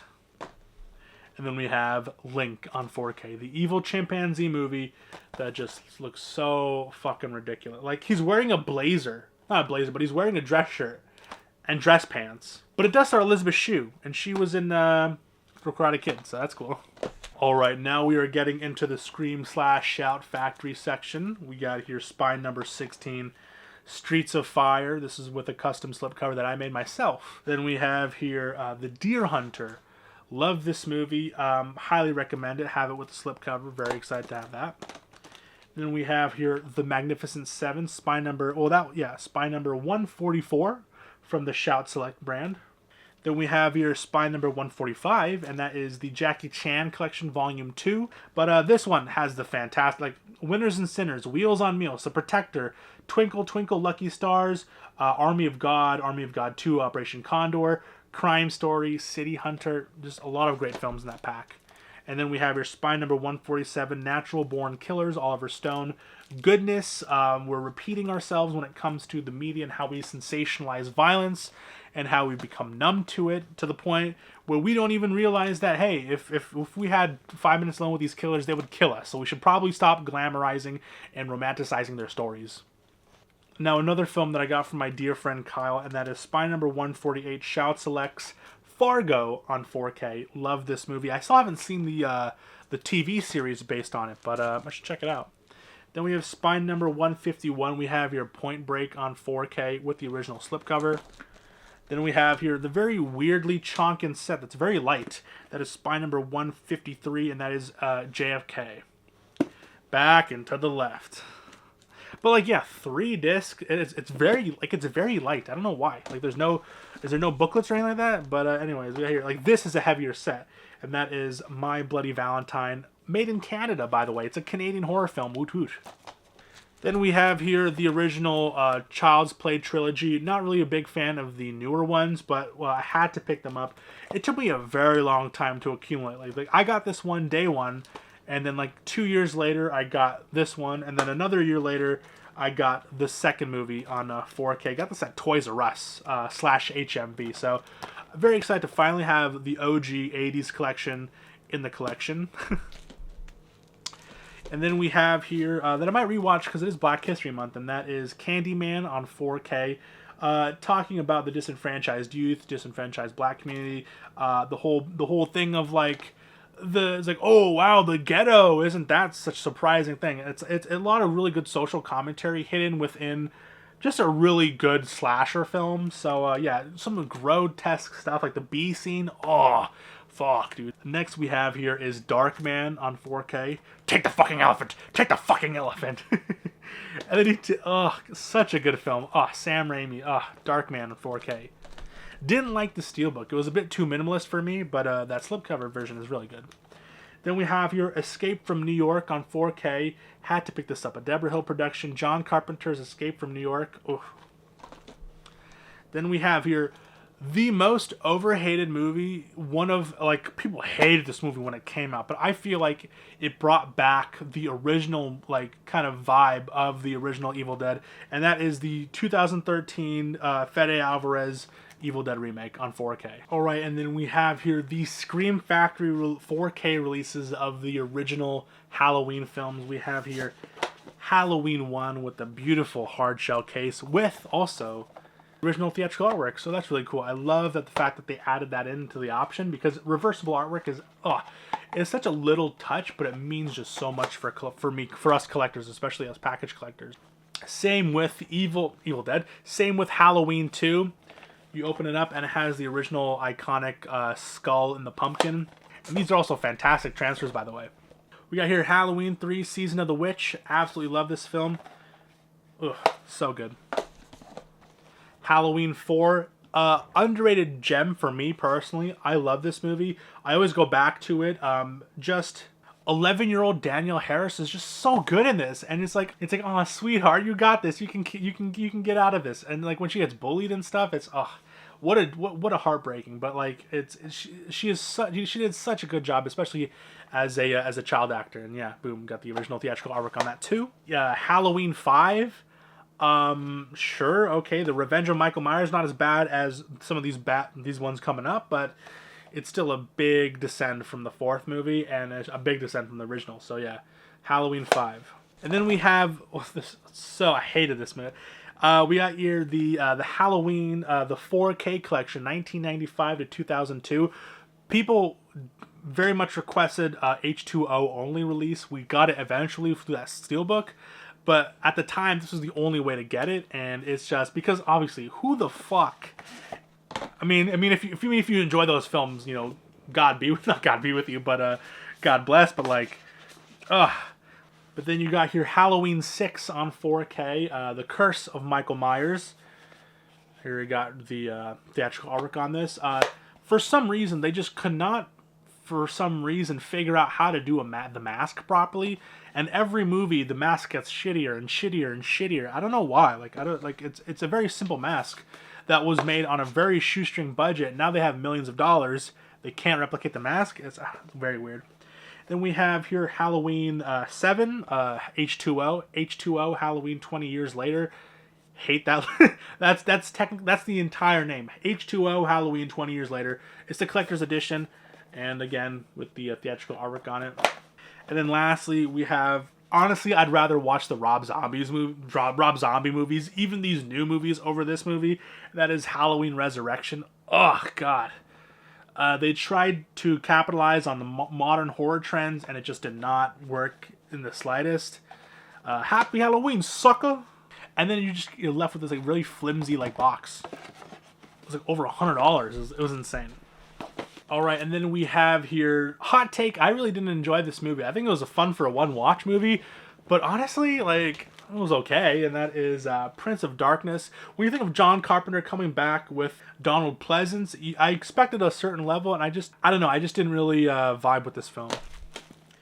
Then we have here Psycho 2. I made a custom slipcover for this. I still haven't seen it. I still can't believe they made 4 or 5 Psycho movies. Ugh. But yeah, this was literally released the year or almost the year after Alfred Hitchcock passed away. So it's just very interesting. It's 22 years later, and Norman Bates is coming home. Interesting. I heard the 4th one is really good too. Next is a Scream Factory release of RoboCop 2. The first 2 RoboCops I really enjoy. Didn't really like the 3rd one, a bit too weird.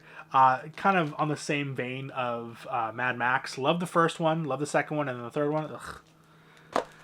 And then we have here The Message on 4K. Love this film. It comes with both the Arabic and the English version. Very epic. You know, a lot of passion went into this project. So many extras, shot on location. Such a good film. Then we have here The Wanted on 4K. Made another custom slipcover for this. So, yeah. Alright, and here we have my only BFI film, and that is my favorite film, easily top 5 of all time. That is the 4K version of Ingmar Bergman's The Seventh Seal on 4K. I absolutely love this release. The 4K looks beautiful. And the image, because the imagery in this, because it is a Dolby Vision release too. So, oh God. These UK releases, I don't know why in America or in North America, these will get 4K. Like the 7th Seal, I think it does have a 4K, but it doesn't. The 7th Seal does have a 4K, but it doesn't have the Dolby Vision. And really, the Dolby Vision makes the blacks and the shadow details really pop. And then we have here my. I was actually gonna do an individual video for this, but I think I'll just quickly talk about these here. And these are my A24 Elevation Partnership Canadian releases. These are. Most of these were only available in Canada, and so these are some pretty hot ticket items. We have here The Witch on 4K. Now this is the new remaster that's only available, I believe, if you're in North America or in the US, either through this or through the second site release. And then next we have here is Hereditary on 4K. This was like $20 when it first came out, and I think it's even cheaper now at Walmart if you can find a copy. Then we have here the 4K Canadian exclusive of Midsommar. Absolutely beautiful slipcover. Just so gorgeous. Again, and really cheap. Like, this is a catalog release and like not even that old. And it was like $24. So, Midsommar. Beautiful release. And then we have here a normie release, but it's still an A24 4K, and that is The Green Knight on 4K. And then same with Everything Everywhere All at Once. My favorite 4K release of 2023, I believe, or 2022. 2021? Oh, shit. 2021. And one of my favorite films in general. And then another Canadian exclusive 4K, and that is The Zone of Interest. Oof, love this film. When I found out they're doing a Canadian exclusive 4K, now this is expensive though. This was like $55 Canadian, and it's a 1-disc set. I believe so. And it's absolutely insane. And then we got here, I have here a movie release. I don't really have any movie releases besides this one, and that is Park Chan-wook's Decision to Leave. When I originally saw this, I wasn't really interested in it. But then as I read it more and I read the premise of it, I was like, ooh, this sounds like a good movie. So I picked it up. It's a blind buy, but I'm very excited to get into it. Then we have here some, what are these? These are some Studio Canal 4K releases, the World Cinema releases. First off, we have your Studio Vintage Classics of another David Lynch film, rest in peace, The Elephant Man. Such a beautiful film, such a sad film, based on a true story, and I highly recommend it. I love the fact that they went old school with the black and white film. It looks like very time period accurate, very grimy, very gritty, but still a very beautiful film. And then we have here Ran, Akira Kurosawa's Ran. This is, I believe, has the Dolby Vision remaster on it, and I'm very excited to get into this. All right, and the last boutique movie in my collection we have here is Once Upon a Time in the West. Got this recently. Paramount Presents, the only Paramount Presents in my collection, but damn, love this movie. Had to get it when it came out, so yeah, boom, 4K. And then we're getting into my normal 4Ks. This is now through numerical and then alphabetical.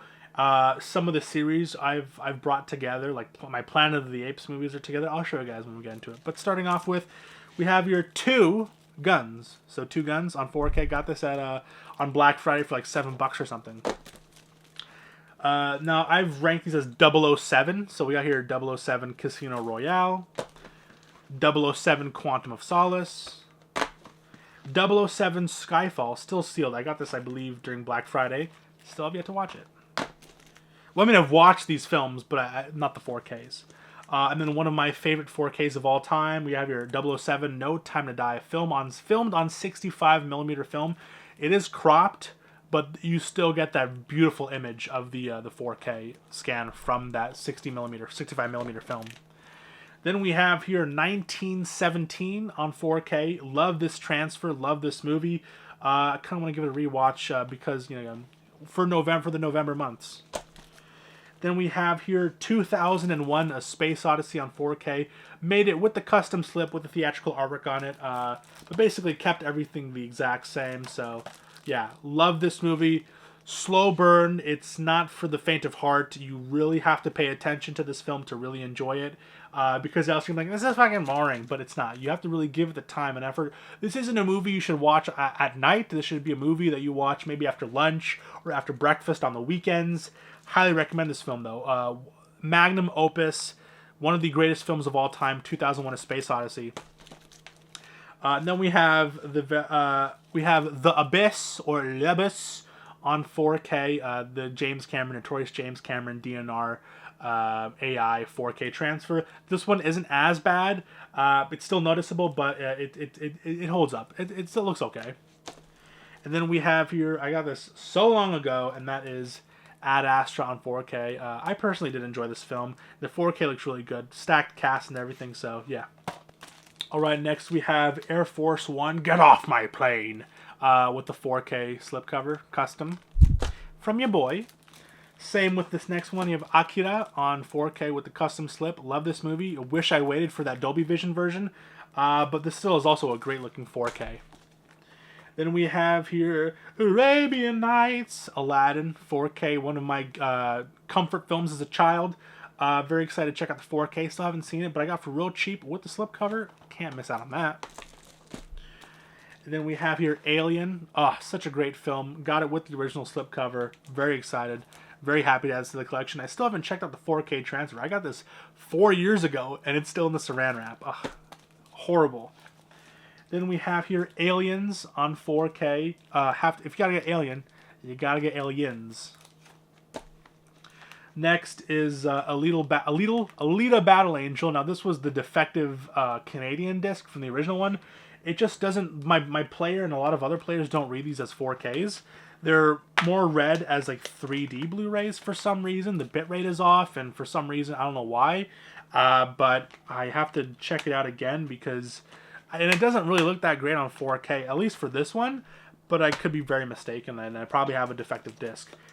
Now, looking back, this is also a boutique release that I just haven't put in my boutique area, but another film graciously given to me by my friend Kyle, and that is All Quiet on the Western Front. Fantastic film. Absolutely love this film. The transfer looks beautiful, because it's filmed to look like it was made on film, and it really does service the film really well. Then we have here American Gangster on 4K. Love this film. Angel Has Fallen, not a good film, but I got it for $10. It was like an early Black Friday thing that Walmart was doing, and yeah. And then we have here Annihilation on 4K. Saw this in theaters, really did enjoy it, and absolutely love it. And I have the Steelbook for this, but I also got the standard, or not standard because it's a big chunk and set. And that is Apocalypse Now. I hate J-cards so goddamn much. They just flop everywhere. But Apocalypse Now, I got this for real expensive, so, and especially now because you're going for a lot cheaper now because people prefer that Steelbook. And that is, again, Apocalypse Now. It comes with all the editions. It comes with the final cut. It comes with the theatrical cut, I believe. The Redux cut and the 1979 original cut. Now, those are both sharing, I believe, the same disc. And then you have the final cut on the Blu-ray, the Redux and the original on the standard Blu-ray. Then you got the bonus features. Then you have your Hearts of Darkness, a filmmaker's apocalypse. And so, just a great release. Highly recommend it. You can probably get it for real cheap, too. And it's such a really nice release. And the gatefold of the actual artwork on the back, so beautiful. But like even the J card has like the kind of like foil to it, and it's like a thick cardboard. It's not like paper like other J cards are. And then we have Apollo 13, based on a true story. I really did enjoy this film. Ron Howard, goodness. Then we have Aquaman. I personally enjoyed this, and this is easily one of the best Dolby Vision transfers. The colors are they're very accentuated, but they look so beautiful, especially on my OLED. Oh, it's such a pretty film to look at, but the movie, it's whatever.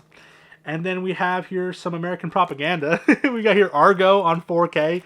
I still enjoyed the film because the performances are fantastic in here. The story, I don't know about, but I ended up liking the movie. Then we have another fantastic Denis Villeneuve transfer, that is Arrival on 4K. Saw this in IMAX, and the 4K here, oh, magnifique. Now, this was a really cheap 4K. I got this for $7 on Black Friday, and that is Assassin's Creed. Still have not watched this yet, but I like huge cast, so I'm really intrigued, and it failed at the box office, and a lot of people like it sucks, but I'm like, I want to check it out. Maybe it doesn't suck, because I remember when I watched Batman v Superman, everyone said it sucked. I'm like, I enjoyed it, so I'll have to check it out for myself. And then next we have here is Avatar, and then Avatar Way of Water. Great 4Ks. They look really weird because the blue people just look really weird, but it just looks and sounds astounding.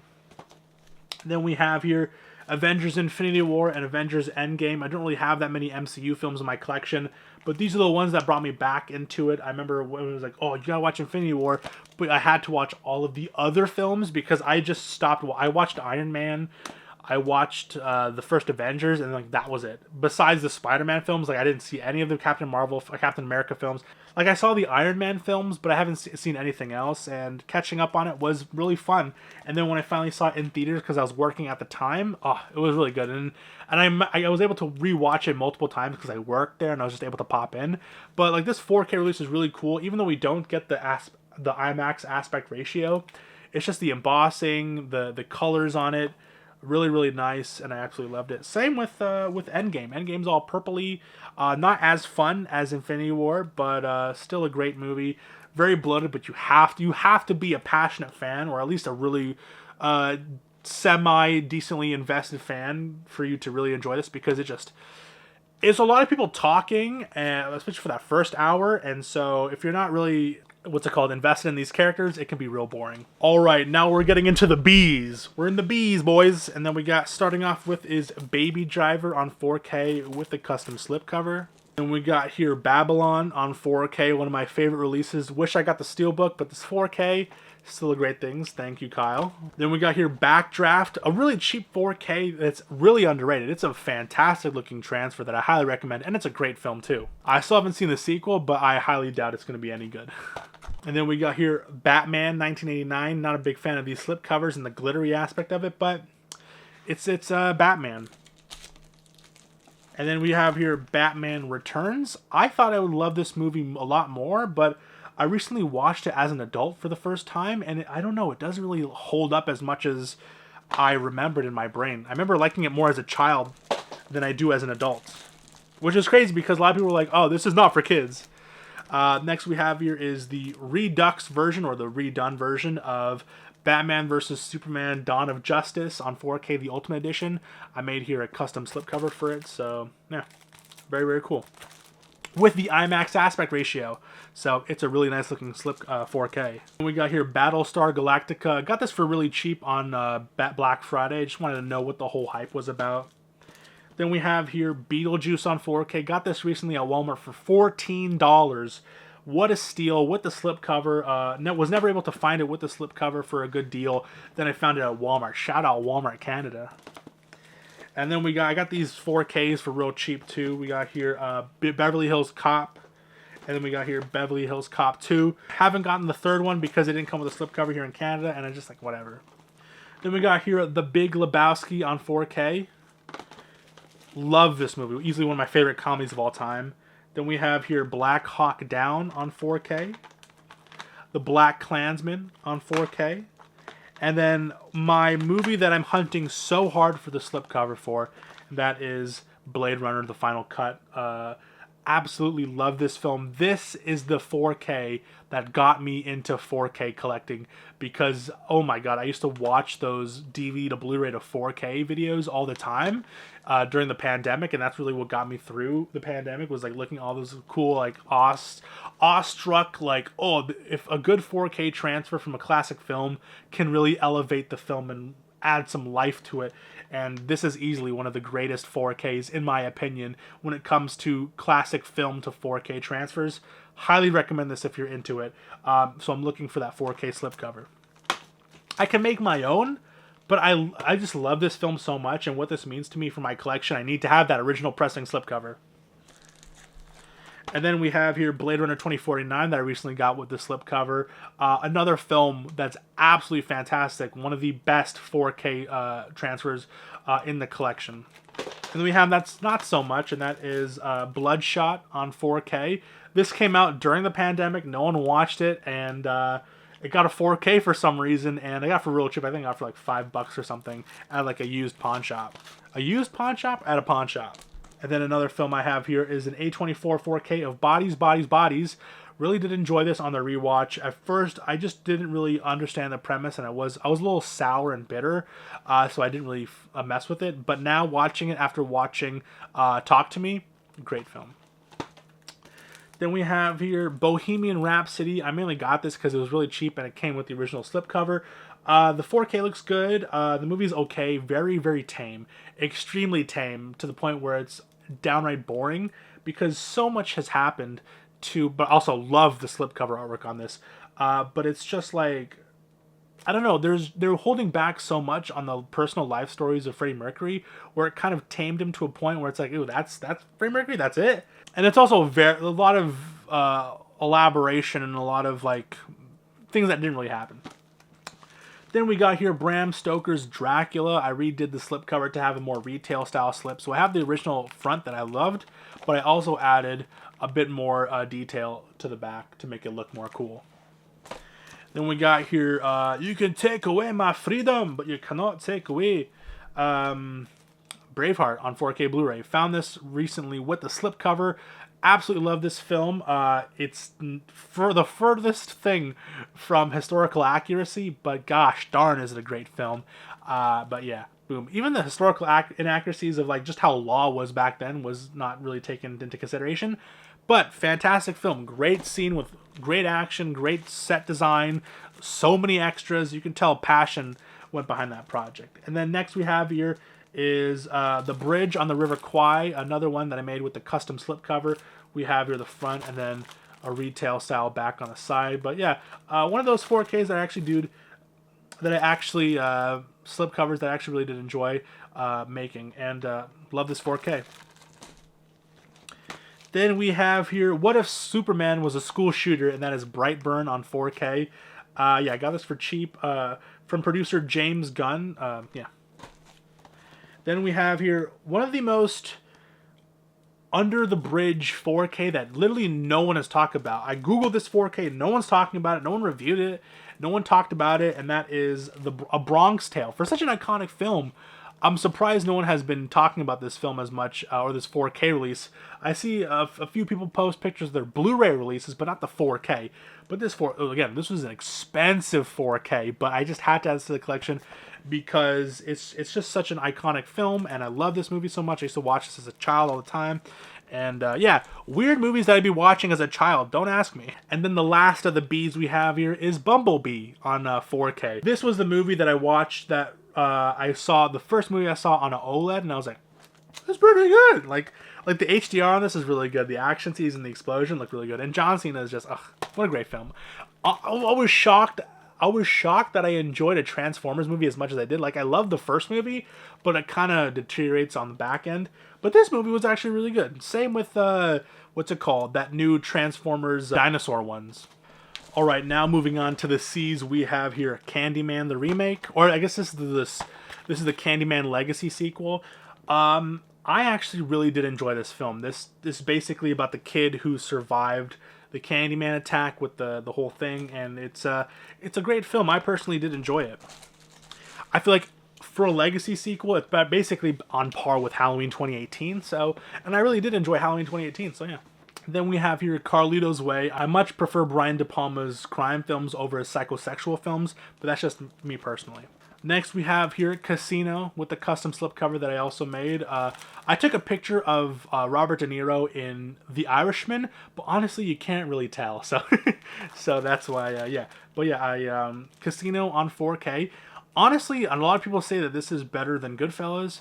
This is not as rewatchable for me as Goodfellas is, but I still really did enjoy the film. Because there's such a weird scene where it's like Sharon Stone's character is like, she's like sharing her grievances about Robert De Niro to Joe Pesci's character, and then they kind of like have this scene where they have sex. But like you assume like when like in the heat of passion and the heat of the moment you make out and you kind of like make out and all that kind of thing, but like it immediately goes like, oh my god, thank you so much for being here, and then Joe Pesci's like, okay, now suck my dick, and it's like, what? It's a very interesting film. And then we have here Chappie on 4K. I thought it was an okay film. Made a custom slipcover for it. Got it for real cheap used. Another prized possession in my collection I have here, Christine on 4K with a slipcover. Got it for real cheap too at Sunrise Records, because like, you know what? When am I ever going to find this with a slipcover? And then guess what? Went out of print. And then next is we have here Civil War on 4K. I really did enjoy this film because it's just, with everything going on right now, it's feeling a lot more relatable than it is when it did come out. So yeah, Civil War, saw it in IMAX. Absolutely beautiful film. I haven't seen the 4K transfer of it, so I can't tell you if there is an IMAX aspect ratio, because the whole movie is in that full aspect ratio, so I'm intrigued to see if this has it. And then next is the very controversial transfer of Clockwork Orange. A lot of people didn't like this, but I feel like it's supposed to look like that because it is a gritty film. Like, it's a dark, ugly underbelly of these psychopaths, and I feel like it's supposed to look like that. But yeah, very disturbing film. I don't recommend it for the casual viewer. This is, prepare to see, very disturbing.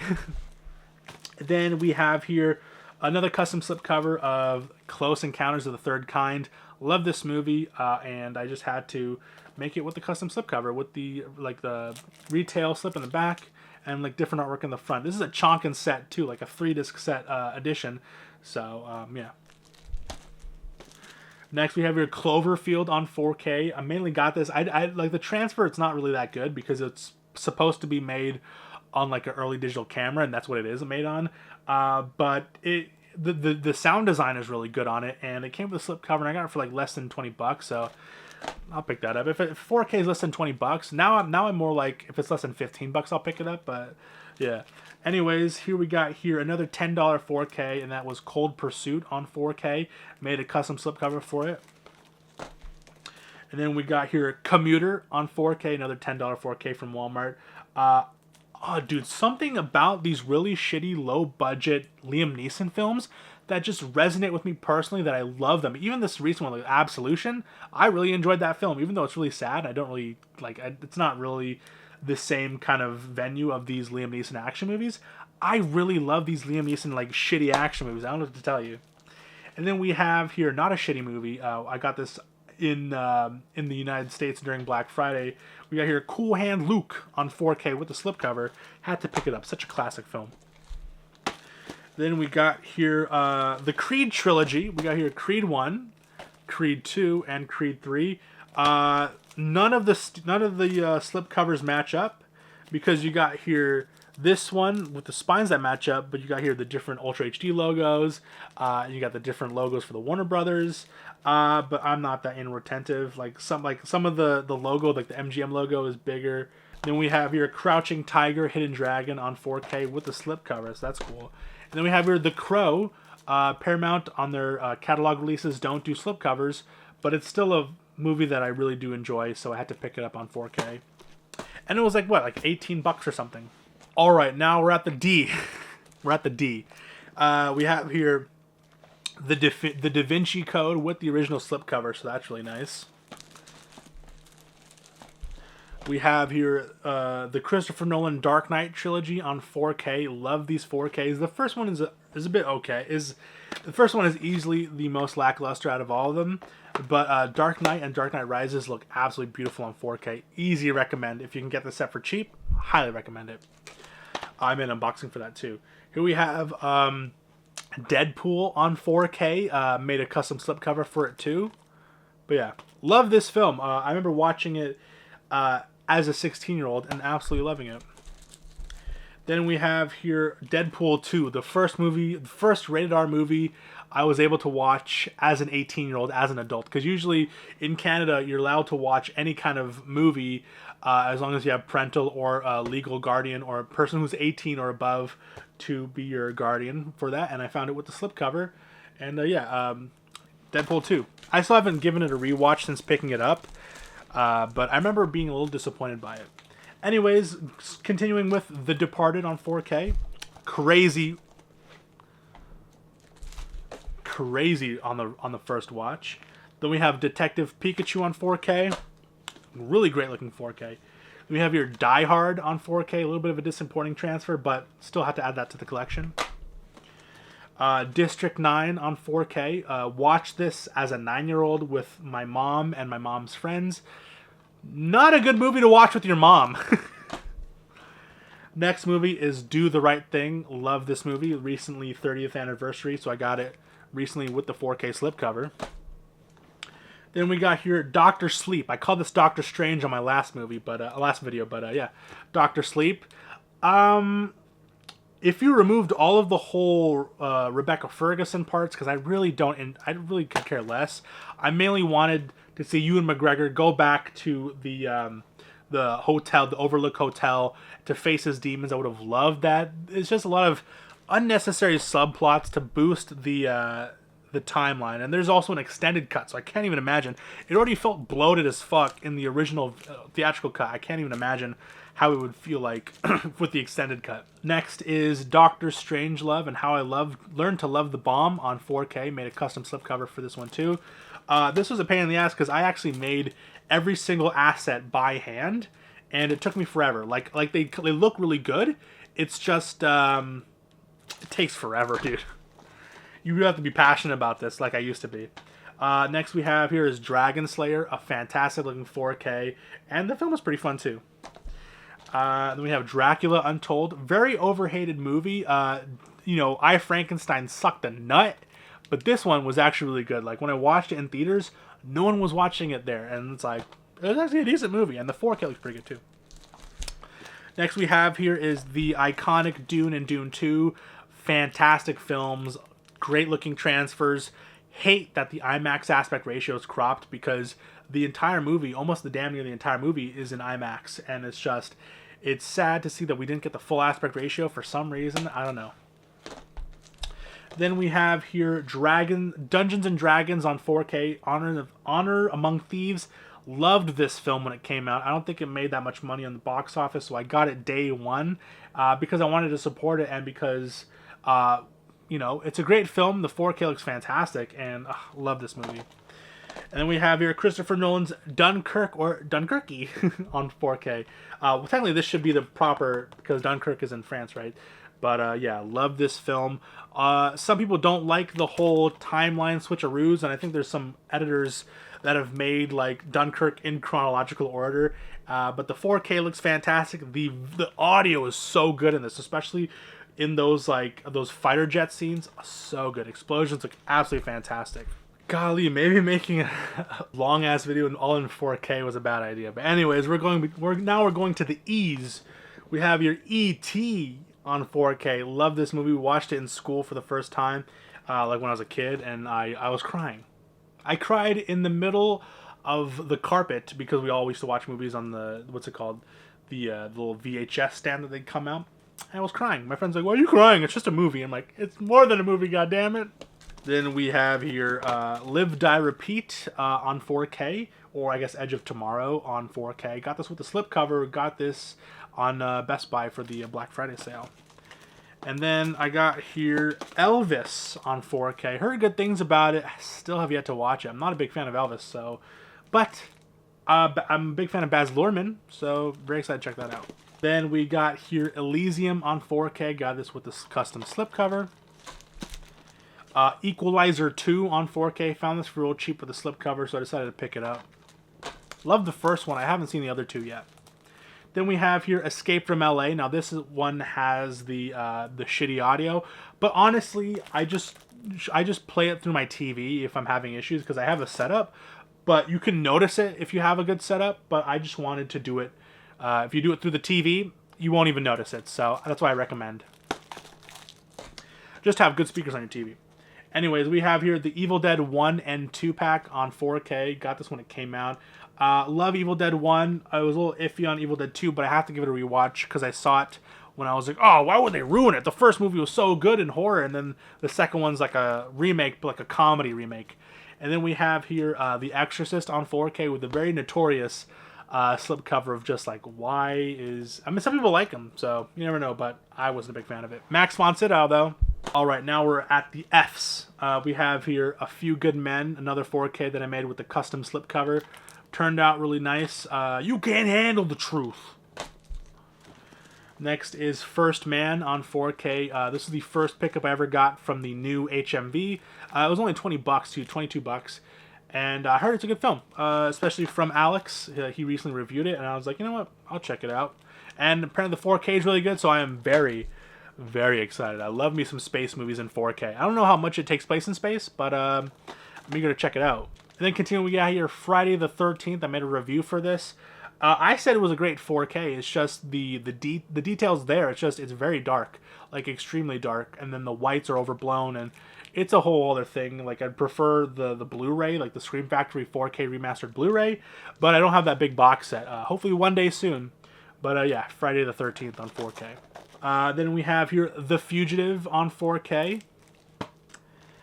Full Metal Jacket. Love the first half of it. Not a big fan of the second half. And then we have here Fury on 4K. Love this film. David Ayer. How could you go wrong? And then he made the Suicide Squad, and I was like, oh fuck. And then we got here the quintessential 80s film of Ferris Bueller's Day Off. Now this is a 4K only disc, 4K only release, so that's why I think this is one of the last, if not the only last Paramount catalog release that they did for Canada, and then they just gave up. And next we have here is this, but you're like, oh, what is this? This is just like a blank case. No. This is actually from a 2-pack that I got, and I split it out in between because I want to make my own slipcovers and inserts for this. But it's Get Out. I got the Get Out and Us 2-pack, but I didn't like that it was sharing the same case. So we have, because they're not really related whatsoever. Just the fact that it's the same director, I guess. But Get Out on 4K. Haven't seen the 4K yet, but I love this movie. And I'm going to make my own custom insert and all that stuff. Ghost in the Shell. This was the original anime. Got that on 4K, Black Friday. Then we got here the very rare Ghostbusters 4K with the original slipcover. Very, very blessed to have that in the collection. Got it for like 14 bucks at the local flea market, and then they closed down. I'm very sad. But based on that, I was able to make a one-of-one replication for Ghostbusters 2. So I was able to match the spine. Because I had the original spine, I was able to just scan it with my printer and make a really cool one-to-one remake of Ghostbusters 2. Then we have your Ghostbusters Afterlife, the last one that came with the slipcover, because Paramount or Sony or Columbia Pictures, they don't do 4K slipcovers anymore. Hate this black banner that takes up this much space of the entire slipcover. And then you have the actual image, and it's just kind of lame. So not a great looking slipcover. That's why I waited till like it was heavily discounted to pick it up. And then next we have here is Gladiator on 4K with the slipcover. Absolutely love this film. Still have yet to see Gladiator 2, but I'm very intrigued to see how they continue the story. Then we have here Glass on 4K. As you can see, I got it for like 13 bucks.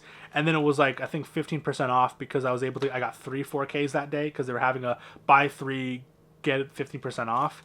And yeah, so $13.99 on 4K. Or I guess Glass on 4K. It's not a great movie, but I mean, it's a cheap 4K. And now I have every single, like that trilogy. I think it was like, what, Unbreakable, Glass, and then, what's it called, Split. So yeah. Then we have here Glory on 4K, one of my favorite war films with the custom slipcover. I think I did a pretty snazzy job on that. All right, continuing with the G's, we have here the Godfather trilogy on 4K. Originally, I wanted to get the Steelbooks for them, but I got this for a real good deal, and it comes with all the movies. It comes with, you know, Godfather 1 that has its own original artwork, and a little quote at the end, at the back. I'm gonna make it all for Cara feels. Then we have here The Godfather Part 2. Keep your friends close and your enemies closer. Very, very cool. And then we got here The Godfather 2, the Coda version. I don't know. I haven't seen this one yet. I don't know if it's any good or not, but I hated the theatrical cut. The Death of Michael Corleone. Hey, spoilers. Just when I thought I was out, they pulled me back in. And then we have the bonus discs. Very, very cool. A lot of 2 bonus discs. We got here the 4K of Godfather Part 3, the feature film. So that's the one that came out in theaters. The theatrical and the 1991 cut. And then you have the bonus features on there. So, interesting. I'm not too sure what the 1991 cut is about, but I'll have to check it out. Or the 1990 whatever cut. Continuing, we have here the 1998 Godzilla film. That's a whole lot of fish. Matthew Broderick. Then we have the 2014 Godzilla movie. I really didn't enjoy this film. The first half I really enjoyed. It's just like it's teasing, and then when you finally get the kaiju, it's just like, okay, yeah, cool, I guess. Yeah, Aaron Taylor Johnson, not a big fan of him. The whole thing I love about Bryan Cranston, and he's barely in it. But Ken Watanabe, when he said Gojira, the whole crowd in the theater popped like crazy because he said Gojira. Very, very cool. One of my favorite 4K transfers. It's such a dumb movie, but it's so fun, and the human characters don't get in the way as much as they do in the original legendary films like this one, the original Godzilla, and then the King of Monsters. Even though the King of Monsters has some great fight scenes, there's also a lot of really shitty scenes with humans, and the writing for the humans don't make sense. And it's like, I don't care about any of these humans. Let them all die. Let's just let all the monsters fight. And here in Godzilla X Kong, or Godzilla vs. Kong, shall I say, that's the other movie, it's done really well here, and it looks fantastic. The Dolby Vision, the colors, everything looks fantastic. Then we have here Goodfellas on 4K, another custom slipcover that I made by myself. I think I did a pretty decent job on it. Boom. More G's we have here. The Goonies got this on their Halloween sale for $14, so pretty good deal. No slipcover, but that's okay. And then we have here Gran Turismo on 4K. I did actually personally enjoyed this film. Looks fantastic, and the sound great. Fantastic sound design. Another film that I so boggled that it's as stupid as it is, and that is The Great Wall. One of my guilty pleasures, because it's like you have like Oscar-winning actors, and it's just they're all silly in this, and it's absolutely fantastic. Pedro Pascal, Matt Damon, and Willem Dafoe. Great. I have to give this a rewatch. I haven't seen it since I saw it in theaters, and I just thought it was ridiculous. And then we have The Great Gatsby, another 4K I had to make a custom slipcover for. Love The Great Gatsby. Had to solidify it with the 4K. Rare as hell slipcover, so I thought, you know what, I'm not going to buy it from a scalper. I'm just going to make it myself. And I think it turned out pretty well. Another 4K that I have here is The Green Book on 4K. Personally, I thought it was a pretty endearing film, and it's pretty historically accurate from what I've heard from the original story. But yeah, wasn't received too well from other crowds, especially from the Spike Lee crowd. He's not my cup of tea. So, especially because it came out the same year as BlacKkKlansman, I feel like that's a lot better of a film. But it's still a good film. Don't know why I got a 4K. I guess because it was an Oscar-winning film. And then we have here The Green Mile on 4K. I don't know how rewatchable of a film this is, but I do own it on 4K. And then we have here Gremlins on 4K. Christmas movie, I think so. But Steven Spielberg presents Gremlins. Had to get it with the slipcover when I found it used. Got it for a pretty decent deal. And of course, you boy had to get it with the slipcover. Alright, getting into the H's, we have here Halloween 2018. Halloween Kills.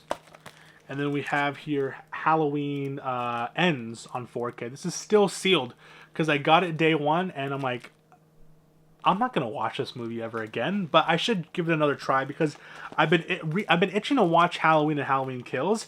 I remember hating Halloween Kills and then watching it on 4K and skipping. Dude, if you skip all of the hospital scenes, you won't get any Jamie Lee Curtis, but it becomes a lot more of an enjoyable Halloween film if you skip. Highly recommend it, guys. Give Halloween Kills another chance and just fast forward through I'm talking all of the hospital scenes, and it becomes a much more enjoyable film. Halloween Kills, I really did enjoy. I gave this like an 8 out of 10. I absolutely love this film because it got me back into watching movies again because I love Halloween. And I was like, oh, Halloween, and I was working at the movie theater at the time, and it was just a lot of teenagers were coming out of the crowd, and it was really cool. Halloween Ends came out during a time when it was like, I don't know, like some of the kills are really good, but it's like, if you know, I don't want to spoil it if you haven't seen it, but terrible. And then we have here the Harry Potter 8 film collection on 4K. I grew up watching these films, so I had to have it on 4K. Heat 4K.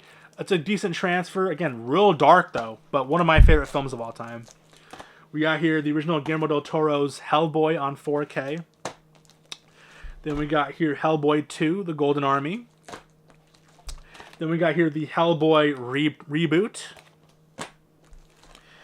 Hitman's Bodyguard. I found this really funny artwork of like the Bodyguard, like the Kevin Costner movie, and I just thought, this would be hilarious to make a custom slipcover for.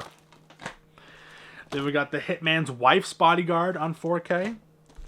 Then we have Home Alone on 4K. I watch this every single year, and it never gets old.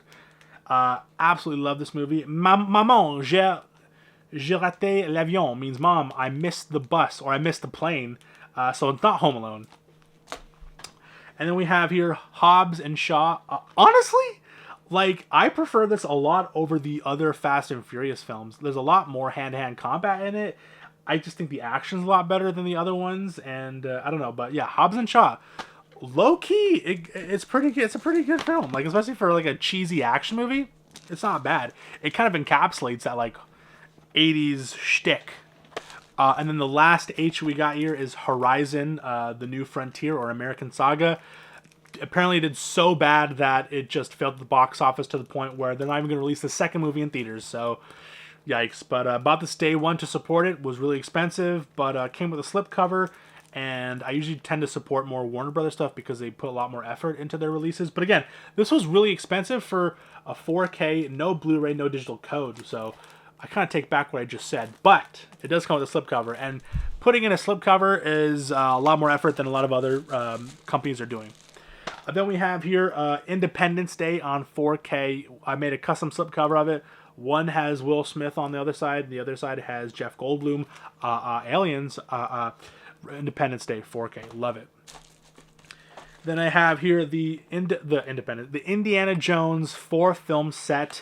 This comes with the original 3 movies and then the the requel. And never gonna get the what's it called, the Golden Dial or something, Destiny of the Dial or something like that. Absolutely hated that movie whatsoever. It was so unlikable.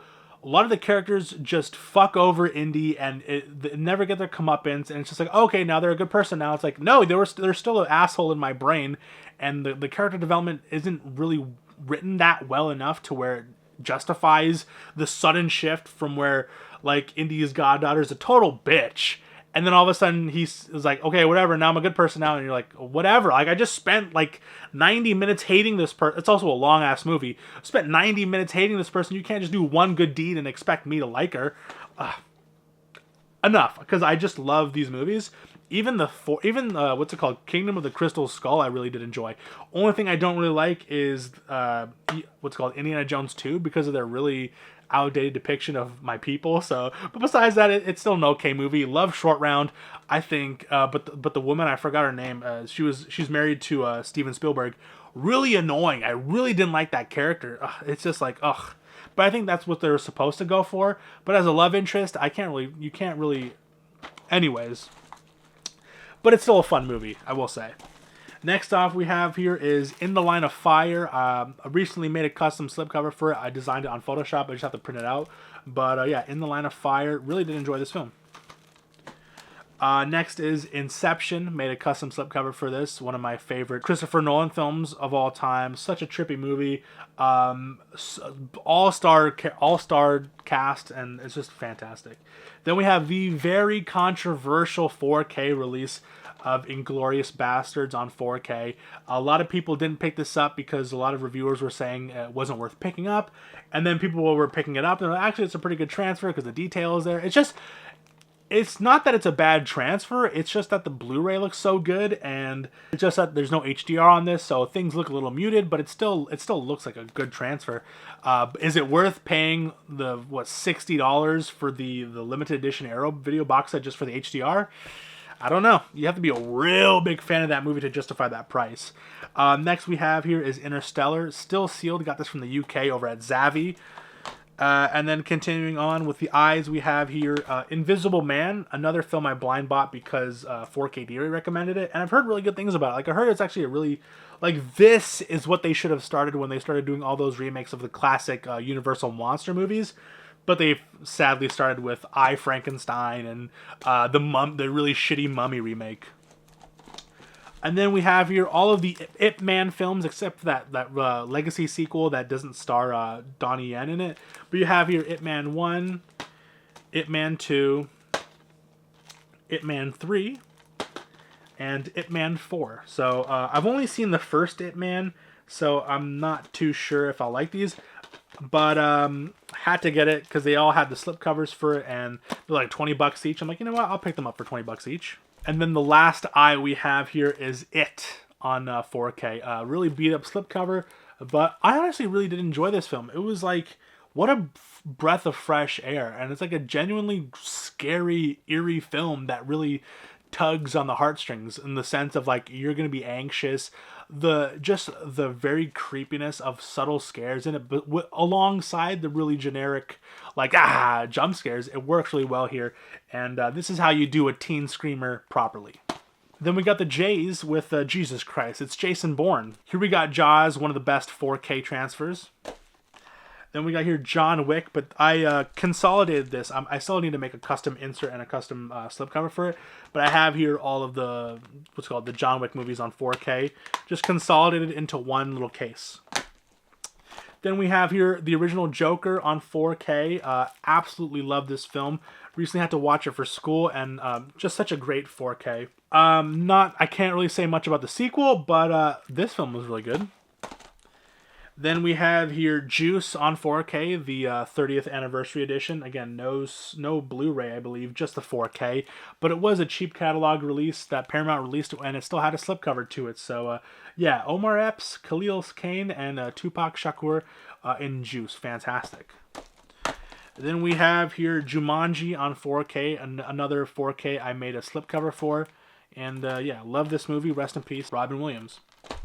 Next we have here is Jurassic Park on 4K. Personally, was a little underwhelmed with the 4K. A lot of early CGI that doesn't really look good in 4K, but it's still an endearing film. Love it. Had to add it to the collection. And then another film that I bought based on principle is when you finally let a filmmaker get the final cut. Even though they still kind of cut a few things on here, he got the most of it, and that is Zack Snyder's Justice League on 4K. What a bloated movie, but you know what? I personally enjoyed it. First time watching it flew by. I tried watching it again and it felt really slow, so I'm going to have to try to rewatch it now that it's been a few years. And now that it's on 4K, I really got to check it out. And then starting off with the K's, we have here the Karate Kid trilogy set. No Karate Kid Next Generation, but hey. But what's cool about this is it's such a beautiful set. With the continuing artwork and just the hand-painted art. But then you also get individual slipcovers on the inside, dude. Like, yes, this is what effort should be, dude. And it was really a decent price. I got it for like $50, which is a great price. You got here the Karate Kid. Now this is also the remaster, because they originally released this by itself with no Dolby Vision or no HDR, and this got that proper release. Then we have here Karate Kid 2, and then Karate Kid 3, Back to Japan or something like that. So, yeah, the Karate Kid films, love them. All right, we have here King Kong on 4K. I got with the slipcover, I got for pretty cheap, so I have to add that to the collection. We got here Kingsman 1, one of my favorite modern action films of all time. And then the slightly less than Kingsman 2, The Golden Circle. I thought it was okay, but not as good as the first movie. And then don't even get me started on The Kingsman. So next we have here is Knives Out on 4K. Really wish I had the slipcover for this because this is one of my favorite films. Knives Out, dude, such a good film. Love it. Mark out for it every time. I've watched it like 3 times and I love it. Next is Knock at the Cabin. I was really, really hoping this would be a good film. I finally got it, and I'm like, it's very Shyamalan-y, but such a good, like, performances, remember, was actually fantastic. It's just, the writing is just so, I don't like it. There's so many plot holes. It just doesn't make sense. Maybe it's not supposed to make sense, but I don't know. I like the premise of it. It's just, it didn't really turn out the way I wanted it to. Next off we have here is The Last Duel with the slipcover. Love this film. It's not rewatchable in the slightest. It's a very emotionally taxing film. You'll hate people, you'll love people, and everyone you're supposed to like, you end up hating with a burning passion. Then you feel dirty for actually liking them. Next off we have here is The Last of Us, the HBO 4K of season 1. I still have yet to see it, and I've just been waiting to play the game. I actually got the remastered PS5 version to play, so I'm going to play this first and then watch the movie. Or the series, because I heard it's really good. Then we have here Law Abiding Citizen on 4K. Heard great things about it, so I picked it up. Surprisingly fantastic Batman movie. We have your Lego Batman. I put this in Lego, so that's why it's an L. And then we have here, easily one of my favorite films of all time, top 10, maybe top 20. We have here The Lion King on 4K.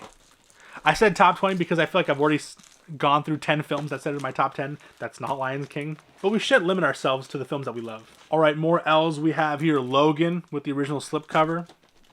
Logan Lucky, I made with a custom slipcover. Long Legs on 4K. Mainly bought this on 4K because I feel like I really did like the movie, but there were so many people talking in the theater that I absolutely hated the experience of watching it, so I got it on 4K because there's so many parts that I really did enjoy. I just got ruined because it kept getting taken out of the immersion from shitty teenagers, so I got it on 4K to experience it at home alone. Especially because the guy who kills people who were born on the 14th, and I was born on the 14th, so... Next is Looper on 4K. The Lord of the Rings, the motion picture trilogy on 4K. The 4Ks look okay. They're, again, disappointing in the sense that there was no new, I guess, scans. Because they'd have to redo everything from the ground up because there's a lot of CGI. Since the movie is so integrated with the CGI, it was really hard, I guess, to rescan it. So it just ends up looking okay. And then we have here The Lost Boys on 4K. Fantastic 4K transfer. Another film that I absolutely love, and I had to own it on 4K. All right, now we're moving to M. We have here the Mad Max anthology. This got This got recalled, and then I was able to return it, and then I was able to get it again on 4K. Because honestly, the recall wasn't that bad. Like the things that they were complaining about, like the audio transfers and little skips here, I didn't really notice it that much to where I'd have to return it, but I was able to watch it, make reviews from it, and then get my money back, and I was able to enjoy it. So when I found it again for like, I think 20 bucks, I got it for real cheap for like 4 films, and Mad Max Fury Road is untouched, so that's a great transfer itself. I paid 20 bucks for just Mad Max alone, and I was able to get the 3 movies. Next is the Magnificent Seven on 4K.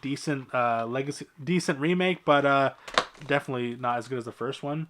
Then we have The Man from Nowhere. Heard good things about it, so I got it on 4K. It was really cheap. I think it was like 16 bucks for a 4K. And then here we have Man of Steel. Was able to pick it up with the OG slip out of print. And I actually do enjoy this movie. You know, a lot of people shame it for being so dark, but I like the take it took. The take it took. Yeah. Next is we have here the original Le Matrice, Matrix on 4K with the slipcover. And then I have the sequels in the trilogy set. I actually do enjoy the sequels. Not so much the third movie, but Matrix Reloaded is actually a decent movie. And then we have the abhorrently shit movie, which is The Matrix Resurrection. Why did I get it? Because at the time I was a completionist. I'm like, you know what? If I have all the Matrix movies, I might as well get the fourth one. And apparently they're making another one, which scares me to no end because this one sucked. Like, literally, there's no hand-to-hand combat. Everyone's doing those force pushes, and no one's even shooting. Like, where's the gun kata? I have a lot of M movies, but yeah, next is we have here The Martian, the extended cut. Made a custom slipcover for it. Never came with the slipcover. Had to do it justice. One of my favorite films. Saw it in theaters, and then a couple years later, we saw it in a film class I took. Next is The Mask of Zorro. Again, another Sony catalog release that was really cheap, so I had to pick it up. Love those movies. I haven't gotten a sequel yet, though. Next is The Meg. Stupid movie, but I personally enjoyed it. Loved the very oceany vibe to it, and so I'm very excited to check out the 4K transfer of it. Meg 2, got it for cheap when it came out, and heard it was terrible, but you know what? It looks interesting. Got dinosaurs, so I don't know what that's about. I haven't read nothing about it. A movie I got for really cheap on Black Friday is Midway. Got for like 11 bucks Canadian, so that was really cool. Back when Sunrise Records were still doing Black Friday deals, like that good of a Black Friday deal. Next is The Mule. I got for 12 bucks. Got it recently. Here we have Nightmare Alley, one of my favorite Del Toro films. I know Cinema Inspired prefers the original one, which is sacrilege. Are you kidding me? But just in my opinion. But this is such a fantastic film. So good, dude. So good. And then we have the 4K collection of Mission Impossible. I haven't seen any of these films yet, but I have the whole set. So when I decide to sit down, well, besides The Dead Reckoning, whatever it's called, but when I decide to watch them, I have them all on 4K, and they all look very nice. Next we have here is Monkey Man on 4K. I enjoyed this movie. It wasn't, my expectations were pretty high. It didn't really live up to them, but I would still say it's a really great outing for first-time director Dev Patel. Then we have here Monty Python's The Meaning of Life. Got this for real cheap, and the slipcover is out of print, so I was like, you know what, I'll pick it up for that cheap. Then we have here Mortal Kombat. Stupid movie, but the action's really good, so wish there was more of it, but you know, it was still a decent movie. Again, I'm like a horror fan when it comes to action movies. I'll have a lot of leeway for a lot of bullshit in an action movie that I don't usually take for horror movies, but that's why Mortal Kombat's a little higher in my opinion. Then we have here Mother on 4K. Darren Aronofsky. I'm not the biggest fan of Darren Aronofsky just because his movies are so emotionally draining, and it's like sometimes I love watching movies to like have fun or not have fun, but to enjoy them, and this is definitely not one of them. Even though every kind of movie has its own place, it's just very not rewatchable. But anyways, the next we have here is very rewatchable movies, and that is the Mummy Ultimate Trilogy. Love the first two movies. The third one, not too care about for. And then I don't know if this comes with. This does not. Okay, this doesn't come with a Scorpion King, but I didn't really like that movie anyways. And then we have here Nightmare on Elm Street on 4K Blu-ray. No Blu-ray, but it was $26. Came with a slipcover. Not the biggest fan, but again, a cheap 4K for a really good transfer. I really did enjoy the transfer. I saw it both projected in Cineplex and both on my OLED TV, and they look fantastic. Next we have here is Nobody. Great action movie. The transfer looks great too. Northman. Fantastic film. A bit of a slow burn, but the action... Oh! Brutal, dude. Brutal. Next is Once Upon a Time in Hollywood. I love this movie. One of the last movies I saw before the pandemic, and it was definitely a movie to check out. Next is Oppenheimer on 4K. Love this movie. Love this transfer. Full IMAX aspect ratio, and it looks so beautiful. Next is Overlord. Pacific Rim. Really did enjoy this film. One of the best upscale 2K to 4K upscales. Highly recommend it. Don't be scared that it is an upscale. It still looks fantastic. Parasite, obvious pickup. Patriot Games. Patriots Day. Pet Sematary. And then Pet Sematary, the remake. How we doing? Are we surviving? It's been a long time. Oh, holy garbanzo bean. This is the fourth battery change that I've had to do. Starting now, we're getting into the P's. We have here Phenomena, fantastic. We got here Plane, a surprisingly really well done modern action film that I was surprised it was as good as it was. So I had to pick it up on 4K. I think it was like $7 too on Black Friday. Then here we have Dawn of the Planet of the Apes. Recently got this with the slipcover, and War of the Planet of the Apes. Now I need to get me some. What was the first one? Rise of the Planet of the Apes. I need to get that on 4K. Next is Predator on 4K with the original slipcover. The Prestige. I made a custom slipcover for this because one of the most underrated. What's it called? Christopher Nolan films. It doesn't really get talked about as much as it should be because it is still a great film. Next is Poltergeist with this horrible slipcover, and I took it off, but it originally had this sticker that was like, guys, if you're epileptic, do not watch this. This will give you a seizure. Like, undoubtedly will give you a seizure. And I saw it recently on my OLED. Oh God, like it's so dark, and then all of a sudden, and it's horrible. Like I was like, oof, like if you ever watch a movie on an OLED and you turn the lights off and you watch a movie like that, and then like there's bright scenes, like you're like, oh fuck, like it's a very annoying experience, but like it's super immersive. Next is the surprising Puss in Boots: The Last Wish, fantastic. Then we have here The Quick and the Dead, got for $25. The slipcover was out of print for the longest time, and then all of a sudden they just started reprinting them, and so I was like, very cool. Then we have here A Quiet Place and A Quiet Place 2. I like the first movie, but it was getting a little repetitive in the second movie, and then there's a third movie. It's just, okay. Alright, getting into the R's, starting off with is Reservoir Dogs. Love this movie. I originally heard about this movie when I was like a child, and it was one of my friend's favorite movies. He used to call it Res of War Dogs. Res of War Dogs. Like Res of War Dogs. But no, it's Reservoir Dogs. So, yeah. Next is Red Sparrow on 4K. With the original slipcover, I mainly got this because it has the original, like, what's it called, 20th Century Fox, like, spine. And I'm really anal retentive about my spines on my custom slips. And so I just got this because I can scan it and then, like, use it for that purposes. I don't know if I like this movie, but it has Jennifer Aniston, or Jennifer Lawrence, and she's usually really good in movies. Next is we have The Revenant. Very surprised this never got a slipcover, so I had to make it my own. Beautiful film, great in 4K.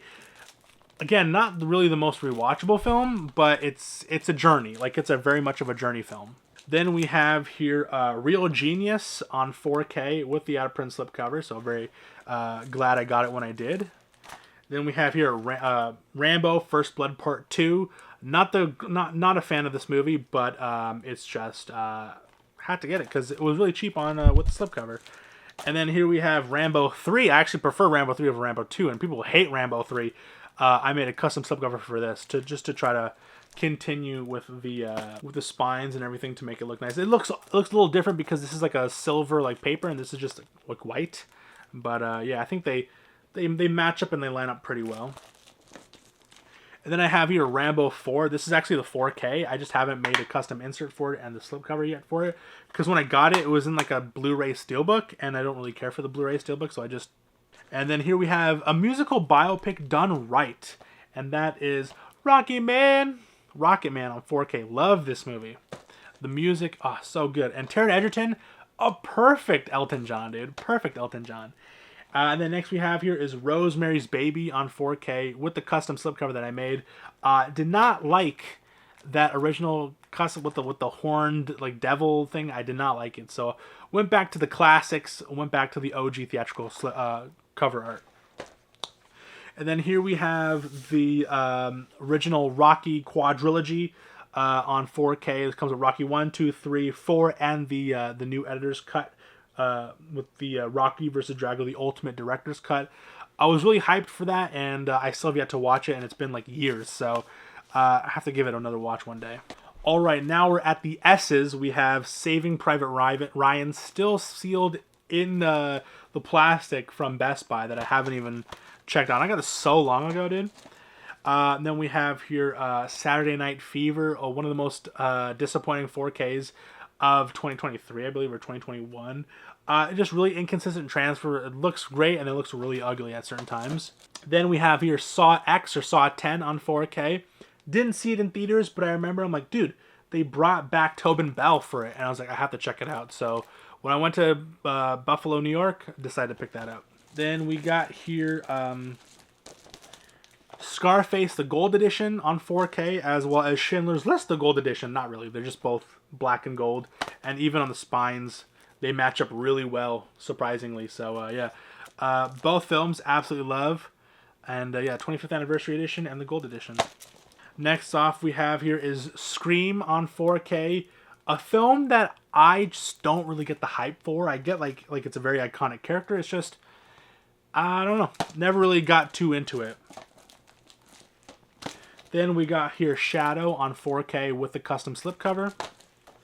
The Shape of Water, get more Guillermo del Toro with the OG slipcover from 20th Century Fox. And yeah, absolutely love this film. Another film I saw with my my father, and it's oof. It's a rough watch. It's a rough watch if you're watching this with a parent or even your kids or your partner. Actually, no, if you're watching with your partner, it's fine. But oof. Next we have is Shazam on 4K. Yeah, I really did enjoy this movie. Not so much the sequel. Then we have here Shrek 1, the 20th anniversary. These transfers aren't the greatest, but you know what? I never had Shrek physically, and to have them in 4K to represent my love for the Shrek franchise, I had to pick them up because these are great films. Same with Shrek 2. I don't have Shrek 3, but I'm looking for Shrek Forever After because Shrek 3 sucks, but Shrek Forever After is actually really good. Then we have the Shutter Island on 4K. I got the ending ruined for me, so I just haven't popped it in the player yet, so that's why I've been delaying it. But yeah. Next is The Shining on 4K, one of my favorite releases of all time, favorite 4Ks of all time, and favorite movies of all time. And I finally got it with the slipcover, and I'm a very happy boy. Next is Sicario 2, Day of Soldado. Found it with a slipcover for like $15, and I think it was on an additional sale too. I think I got it for $10 actually. But yeah, on 4K with the slip. Next is, again, The Sixth Sense and The Signs on 4K. Recently talked about these. Out of print now. Very glad to get it when I did. And yeah, I have terribly reorganized my collection now. I've just been like putting them back on the shelves in whatever order I've shown them. Alright, continuing with the S's, we have here the original Sonic the Hedgehog on 4K. Surprisingly fantastic film. I was not expecting it to be as good as it was. And then next we have Sonic 2 on 4K. Haven't seen Sonic 3 yet, but I'm continuing to hear great things about it. So I'm like, God damn, what the fuck? They're really clinging with these Sonic movies. Next is Space Jam on 4K. Not a great transfer whatsoever, but it's what's it called? It's a guilty pleasure for me because I used to watch it all the time as a kid. Next up is another fantastic 4K transfer, and that is Spartacus on 4K. Love this movie. Then we have the Spider-Man trilogy, the original 4K trilogy with the slipcovers. So very, very happy. I got these on Amazon UK, and I don't think you can get them with slipcovers anymore, but oh, love, love, love the Sam Raimi Spider-Man trilogy. And then we have something that I don't love as much, and that is the Andrew Garfield Spider-Man duology. I thought the first movie was pretty good, and the second movie I just really did not like whatsoever. But I also hate these digibooks because like I have to take them out like this, and it's so annoying. It's very annoying. Like you can do it, but it's just it's very tedious because you try real hard not to scratch anything, and it's like you can feel it like clip into it. Oh, it's really bad. But you got Amazing Spider-Man, the Blu-ray, the 4K, got 1 and 2, and then you got the bonus features disc. They put a lot of effort into this release, so I'm not going to say like it's not a good release. It's just, and the 4K transfers are absolutely beautiful because these are filmed on 35mm and they look great, but it's just, yeah, Amazing Spider-Man duology.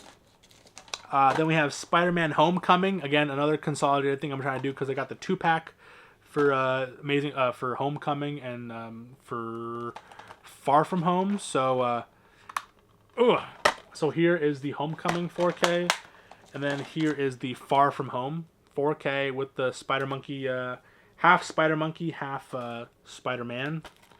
Interesting release. They had no like instructions or nothing like of the sort. It's just like pure artwork on it, so that's interesting. Then we have here Spider-Man Into the Spider-Verse I got with the custom slipcover.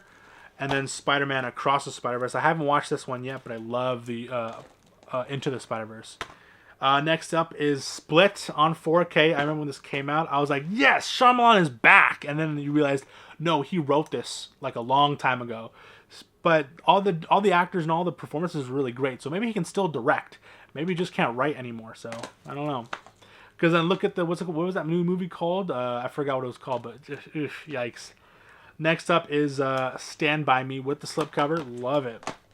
Then we have here Star Trek. I watched the first one and I'm like, oh, this is actually a pretty good legacy sequel. So very, very excited to check out the other franchise. I know that they did the whole trilogy on 4K. What was it called? The Kelvin timeline or whatever. But yeah, I found it with the slipcover. I was like, you know what? I really did enjoy this movie. Had to get it with the slipcover.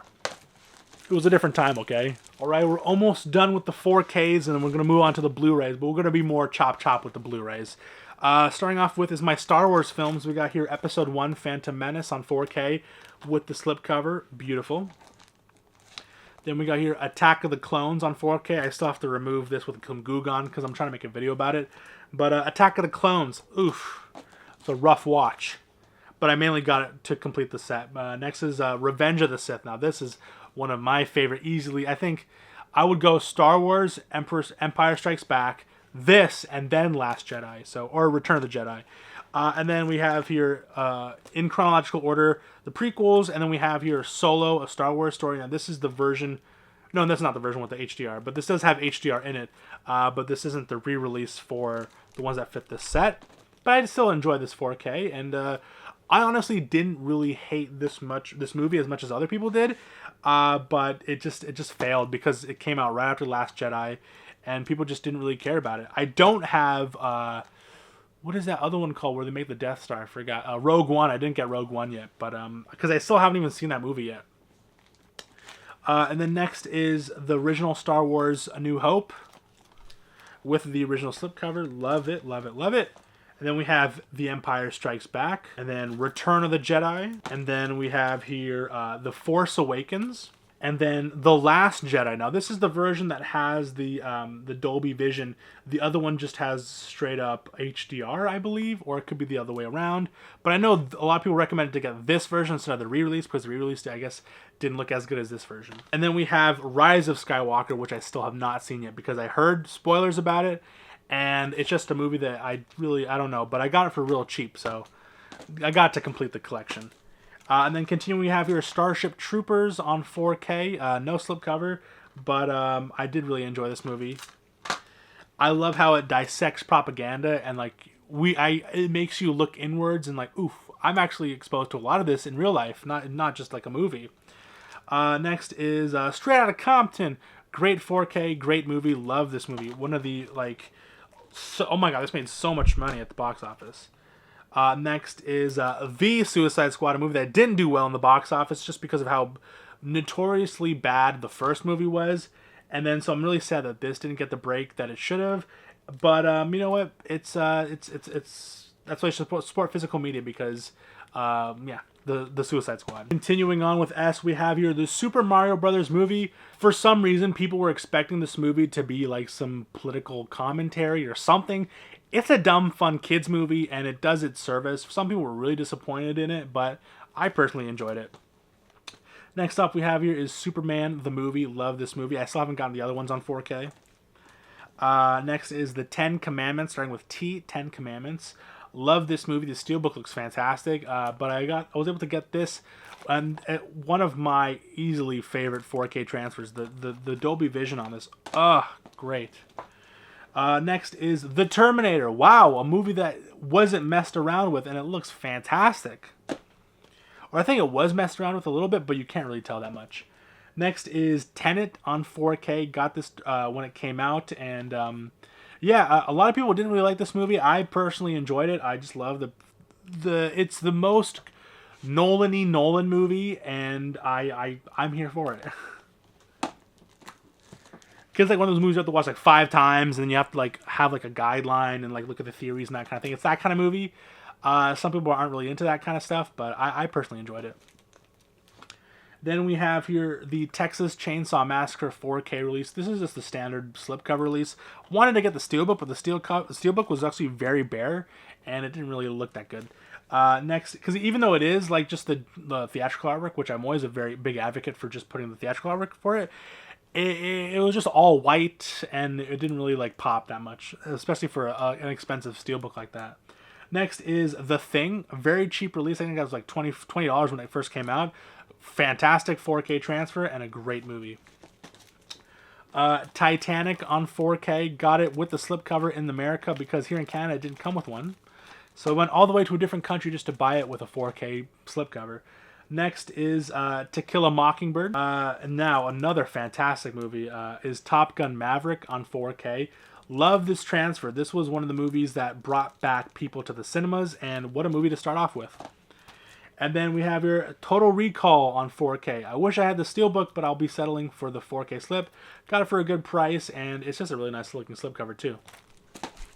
American exclusive as well. Alright, continuing with T, we have here Training Day on 4K with the notorious Blu-ray case on it, so that was a little eerie-some, but yeah, Training Day on 4K, decent transfer, love the movie. Next is Transporter 3 on 4K. I've yet to check it out on the disc, but I love the first 2 Transporter movies. I haven't seen the third one yet. Next is one of the worst 4Ks of last year, and that is True Lies. Ooh. Artificial Intelligence, nice. Next is Twister or Tornado on 4K Blu-ray. So we have here Twisters on 4K. Good looking 4K. Next up we have here Unforgiven on 4K. Love this movie. Then we have The Untouchables. Love this movie. I wish there was more Robert De Niro's portrayal as Al Pacino as Al Capone, but besides that, great movie. Another catalog release that was cheap, that Paramount put with a slipcover in Canada. And now this is Us. Again, I told you that I wanted to separate them. Not a big fan of this movie. I enjoyed it. It just wasn't as good as Get Out. Next is Venom. We have here Venom on 4K. Yeah, a boring movie. I just really didn't care for it. Same with the sequel. Sequel is pretty bad. And then we have here V for Vendetta. Recently watched the 4K. It was a good 4K. And the movie itself, great movie. Oh wow, I absolutely love this movie. V for Vendetta, a little bit of a, like, it takes itself a little too seriously, but you know what, I enjoyed that. Alright, we're in the home stretch for 4Ks. We have here The Wailing on 4K. Still have yet to check this out, but I heard really good things about it. Train to Busan, I know they made a sequel and they came with a 2-pack with the slipcover. It's just, I didn't really care for that movie. What was it called? Something Peninsula, right? But I really, really enjoyed Train to Busan. Unbreakable. They're live, damn it. Love this movie. Love this movie. The 4K looks really good too. Just such a fantastic movie, and M. Night Shyamalan's What the Twist goes full version on that one. Next one is T2, Trainspotting. Love this movie. I think coming back to the franchise after so many years, or coming back to the characters after so many years, I think they did pretty well.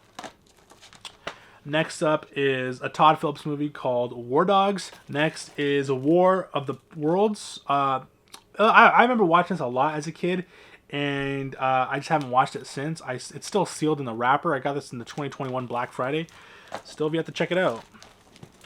And then we have Warcraft, made by David Bowie's son. You know what? I will say that I enjoyed this movie. It's dumb. It's fun. The action scenes are pretty cool. CGI looks weird. But I thoroughly enjoyed this movie. You may need some liquid inspiration, but either way, I think it's a pretty fun movie. Next is The Wizard of Oz on 4K. Love the 4K transfer of it. One of my favorite films. I used to watch this all the time when I was sick or when I was depressed. I'd watch this because it always lifted me up. So yeah, War of the Worlds. Wizard of Oz on 4K. And next is another movie that is my childhood favorite, and that is Willy Wonka and the Chocolate Factory on 4K.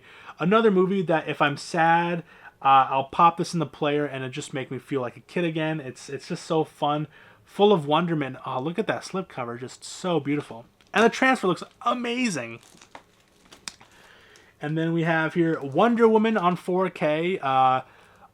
I heard really good things about it. I thought, ooh, World War I. Like it's a historical kind of thing, and the sequel isn't great. Like I heard really bad things about it.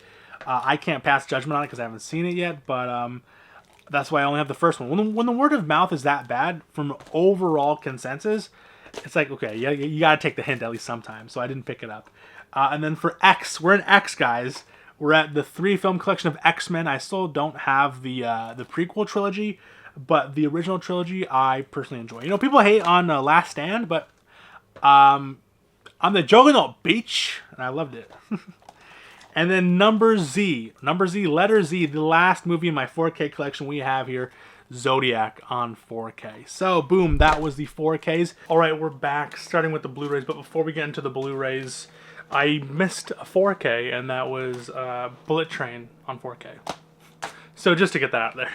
Alright, starting with the steelbooks we have here, Inception on Blu-ray Steelbook. The beautiful Desperado. Psycho. Should probably show the back too. We all go a little mad sometimes. 9 on Blu-ray. 12 Monkeys.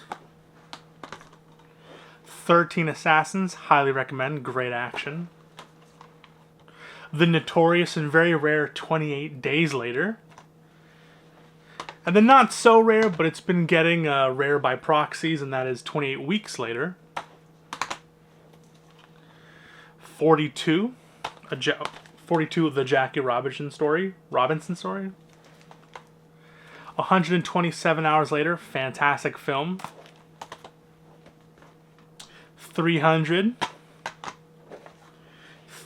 Rise of an Empire. Oh, I have to give this a rewatch. I haven't seen it since the theaters.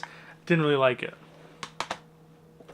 I remember the action being pretty good though, but there was like really bad CGI blood in it. 500 Days of Summer.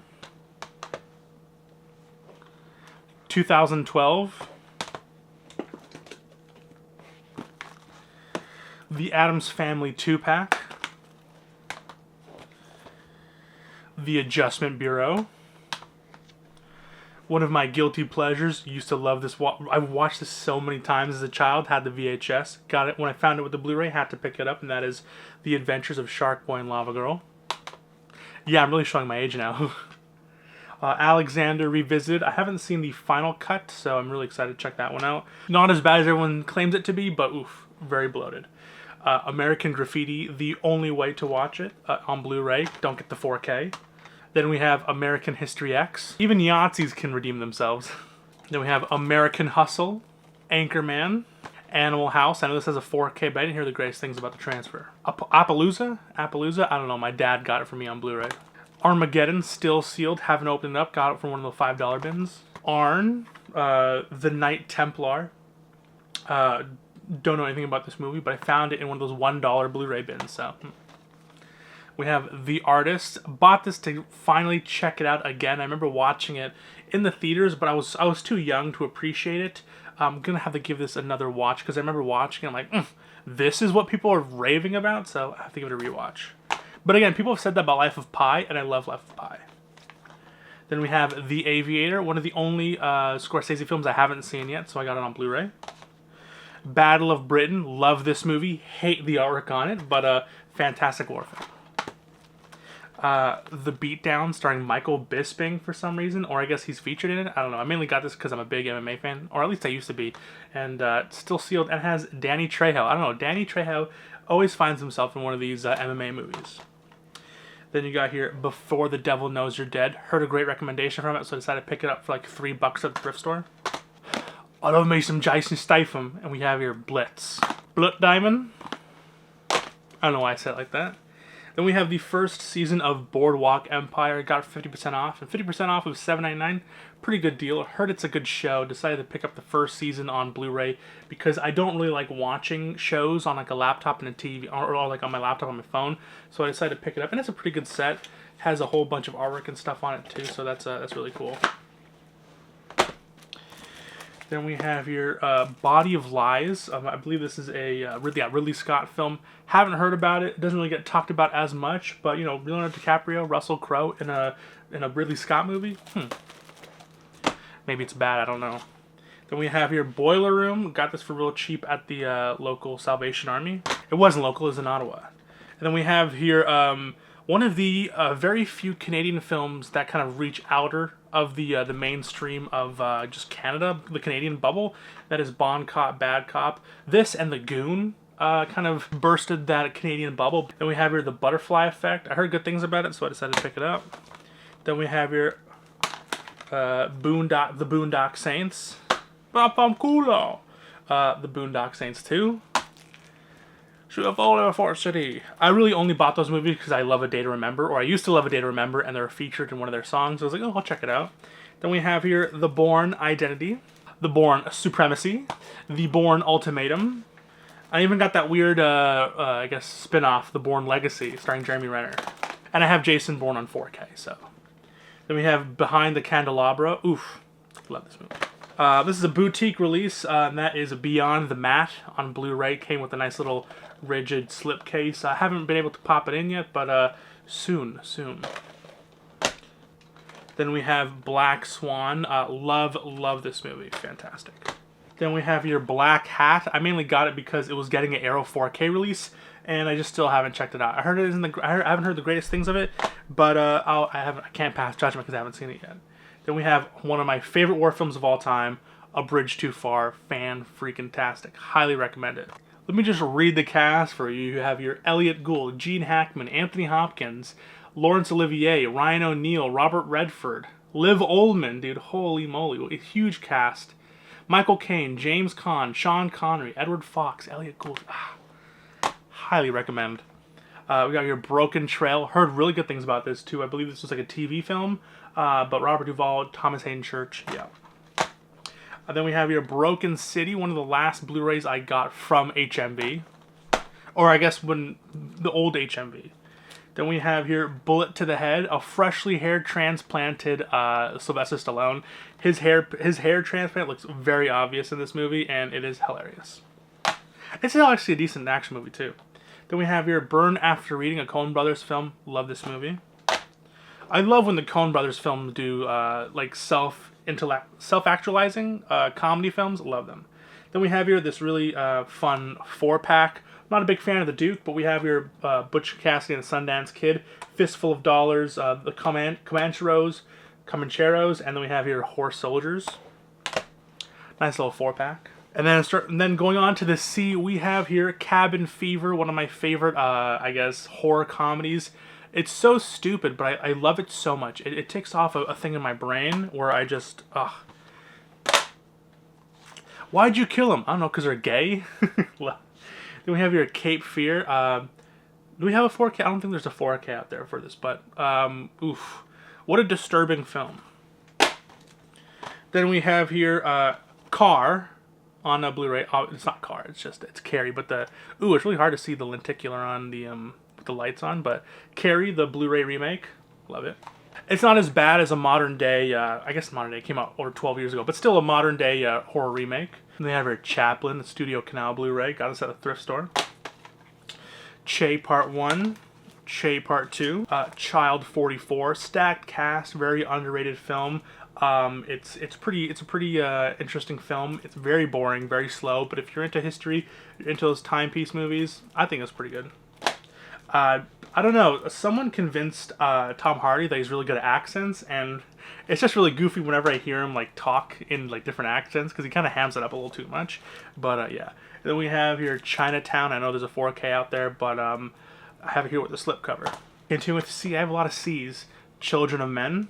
2027, right? So oof, coming up close. And here, A Christmas Story. Great looking Blu-ray. I can't imagine how much better the 4K would look, maybe with that HDR, but the Blu-ray looks fantastic, and you can get it for like I don't know, like 50 cents because there's so many of them. Then we have your Cinderella Man on Blu-ray. Got that at the grocery store. We have your Clear and Present Danger. I prefer this over Patriot Games, but that's just me. Then we have your The Conjuring. The Conjuring Part 2. Some good modern day horror films. I'm not a huge fan of modern day horror films because I think they just use too many, it's too tropey in the bad way, and it relies too much on its morals, expecting you to be scared because that's how the mass audience gets scared. So there's a lot of lack of creativity, but these two are actually pretty good. Then we have here Collateral on Blu-ray. Not gonna really upgrade to the 4K because the Blu-ray, it was filmed on early digital cameras, so the 4K doesn't really look that good. So the Blu-ray is good enough. Then we have your Cliffhanger on Blu-ray. Cold Light of Day. Still haven't seen this yet, but it sounds crazy. I mean, you got Henry Cavill, Sigourney Weaver, and Bruce Willis. And then I have this Christopher Nolan box set. It comes with Batman Begins, Dark Knight Rises, Inception, Memento, and Insomnia. I mainly got this for Memento and Insomnia because those go for a lot of money, and this box set was only like $20. So I basically made my money back. And obviously the Dark Knight trilogy is worthless basically in the sense of physical media because it was so mass produced. And but where's the Prestige? I don't know why this didn't come with the Prestige. Then we have here the 3D version of The Nightmare Before Christmas. Not Before Christmas, sorry, Coraline, because I was reading the top line of it. But yeah, the 3D doesn't really look good, especially on my OLED. It's just, maybe it was meant for a plasma TV, but it doesn't really look good on the OLED. But the regular version looks fantastic. And then we have here the very Canadian movie. We got here the Corner Gas movie. I still haven't seen Corner Gas the movie. I loved the show as a kid. Every time I'd go home from school, I was gonna say from work, but from school, it would always be playing. This would be playing, and then right after it, no, it would be Trailer Park Boys, and then it would be Corner Gas.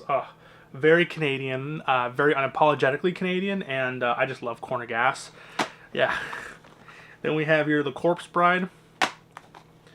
Crank 2. This was from, I got this on the thrift store, but it had that little Blockbuster sign. I'm like, oh, I miss Blockbuster. Then we have here Copland on Blu-ray. Wish this gets a 4K very soon. Love this film. Then we have here Constantine on Blu-ray. Very excited for that 4K. Then we have here the Crocodile Dundee 2-pack. Got this out on at Walmart for like $5, and I was like, you know what? $2.50 for a Blu-ray, for 2 Blu-rays. That sounds pretty good. Then we have your Consenting Adults. Then we have your The Conspirator on Blu-ray. Fantastic film. Absolutely love it. All about the whole conspiracy to assassinate Abraham Lincoln and all those involved. Very, very interesting. Pretty historically accurate too, so highly recommend. Alright, now we're down to the D. We have your Dabang, Bollywood film. I mainly got it because I never really see Bollywood movies on physical media. A lot of the market for Bollywood movies is either you watch it in theaters and that's it, because the aftermarket for physical media is mostly bootlegs. So it's cool to see like an official T-series like Blu-ray release. Because as an Indian person, it's just interesting to see. Then we have here Daredevil, one of my guilty pleasures. It's a very silly movie, but the soundtrack is fantastic, and it's great. It's a great movie. Love it. Michael Clark Duncan as Kingpin is absolutely pure genius. Then we have here Dark Shadows on Blu-ray. We got more Tim Burton in the collection. Then we have The Darkest Hour. It's a very dad movie. You really have to be into the whole historical event of Winston Churchill becoming prime minister, because if you don't, it's a rough watch if you don't really care about anything. It's not going to entice you if you don't have any previous knowledge, or if you don't want to watch a movie like this, this isn't going to change your mind. Then we have Dutra on Blu-ray. Mainly got this because it was pretty cheap. I think it was like 15 bucks, and it looks like it's like a random boutique release, Decalogue or something. I'm not too sure, but it's from Tunisia, Decca Analog. One of the only Decca Analog films I have in my collection. But it was still sealed. I heard it's like found footage horror movie, equal parts Midsommar and equal parts Blair Witch Project. So that sold me.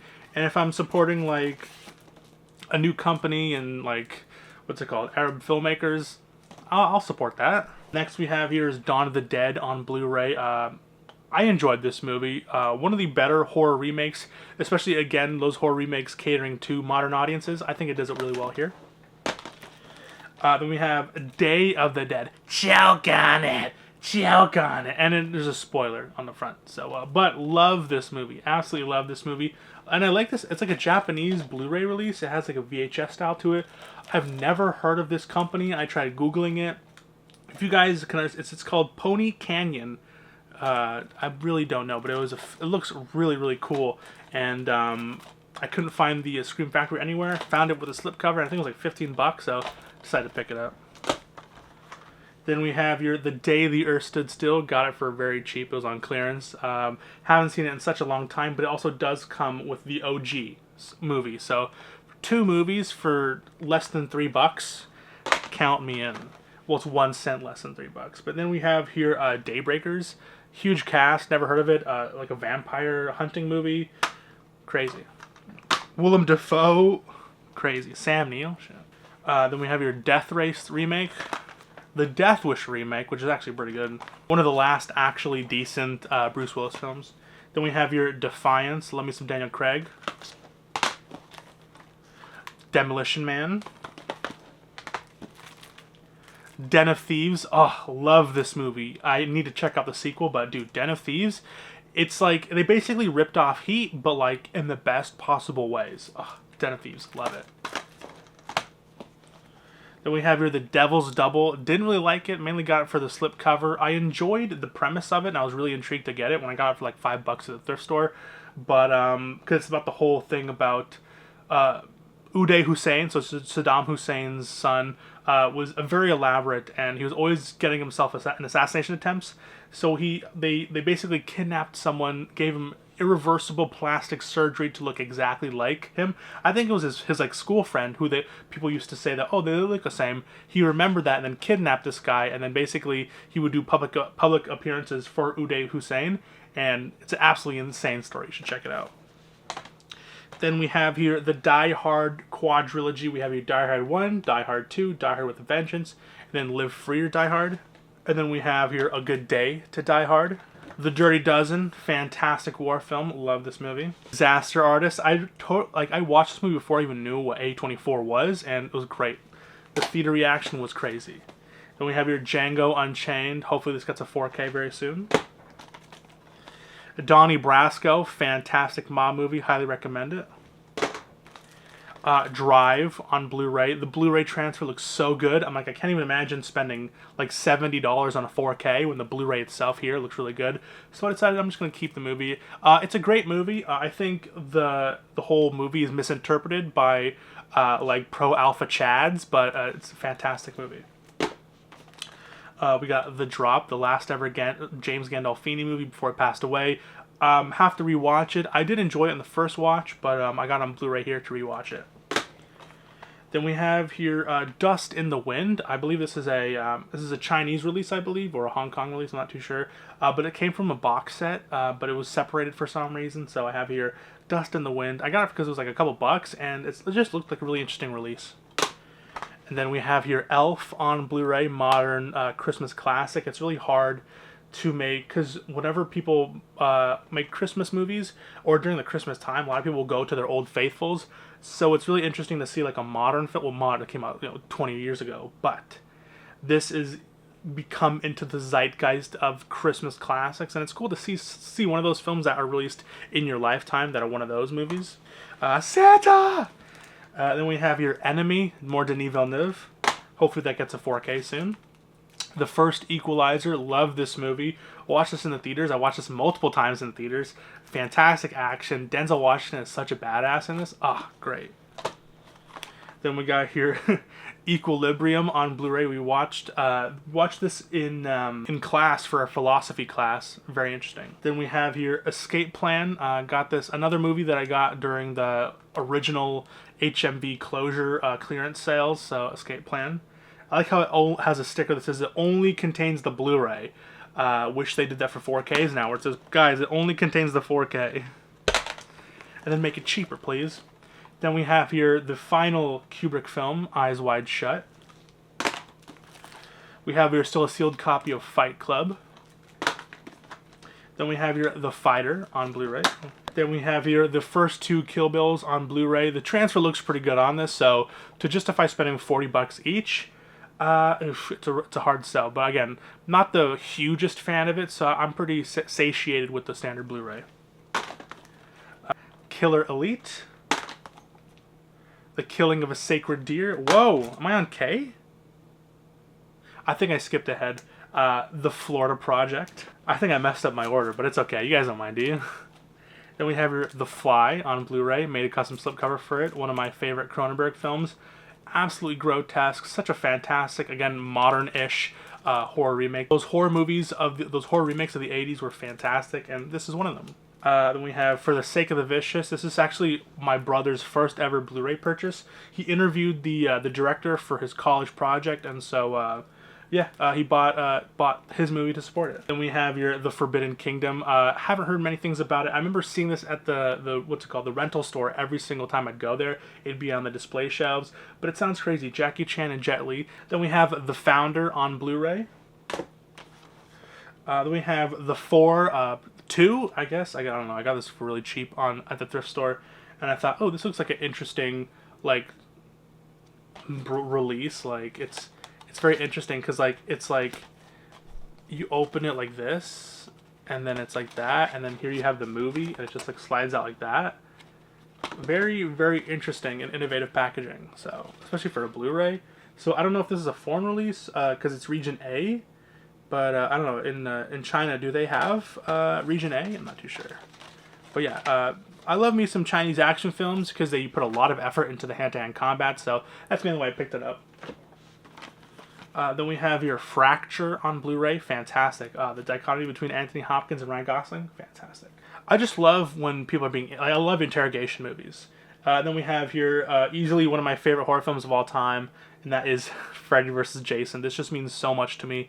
I'm very excited for that Arrow 4K whenever it gets announced because it seems like we're getting a lot of those. Seems like we're getting a lot of those New Line Cinema 4Ks announced, especially with the those new remake, like the Friday the 13th remake. Still no word on the Nightmare on Elm Street remake. I actually like that movie, and same with Freddy vs. Jason. But hopefully soon Arrow Video can do a 4K of that because new Nightmare on Elm Street 4K got announced recently at the time of recording this, and it doesn't come with it. So I'm very, very interested to see why.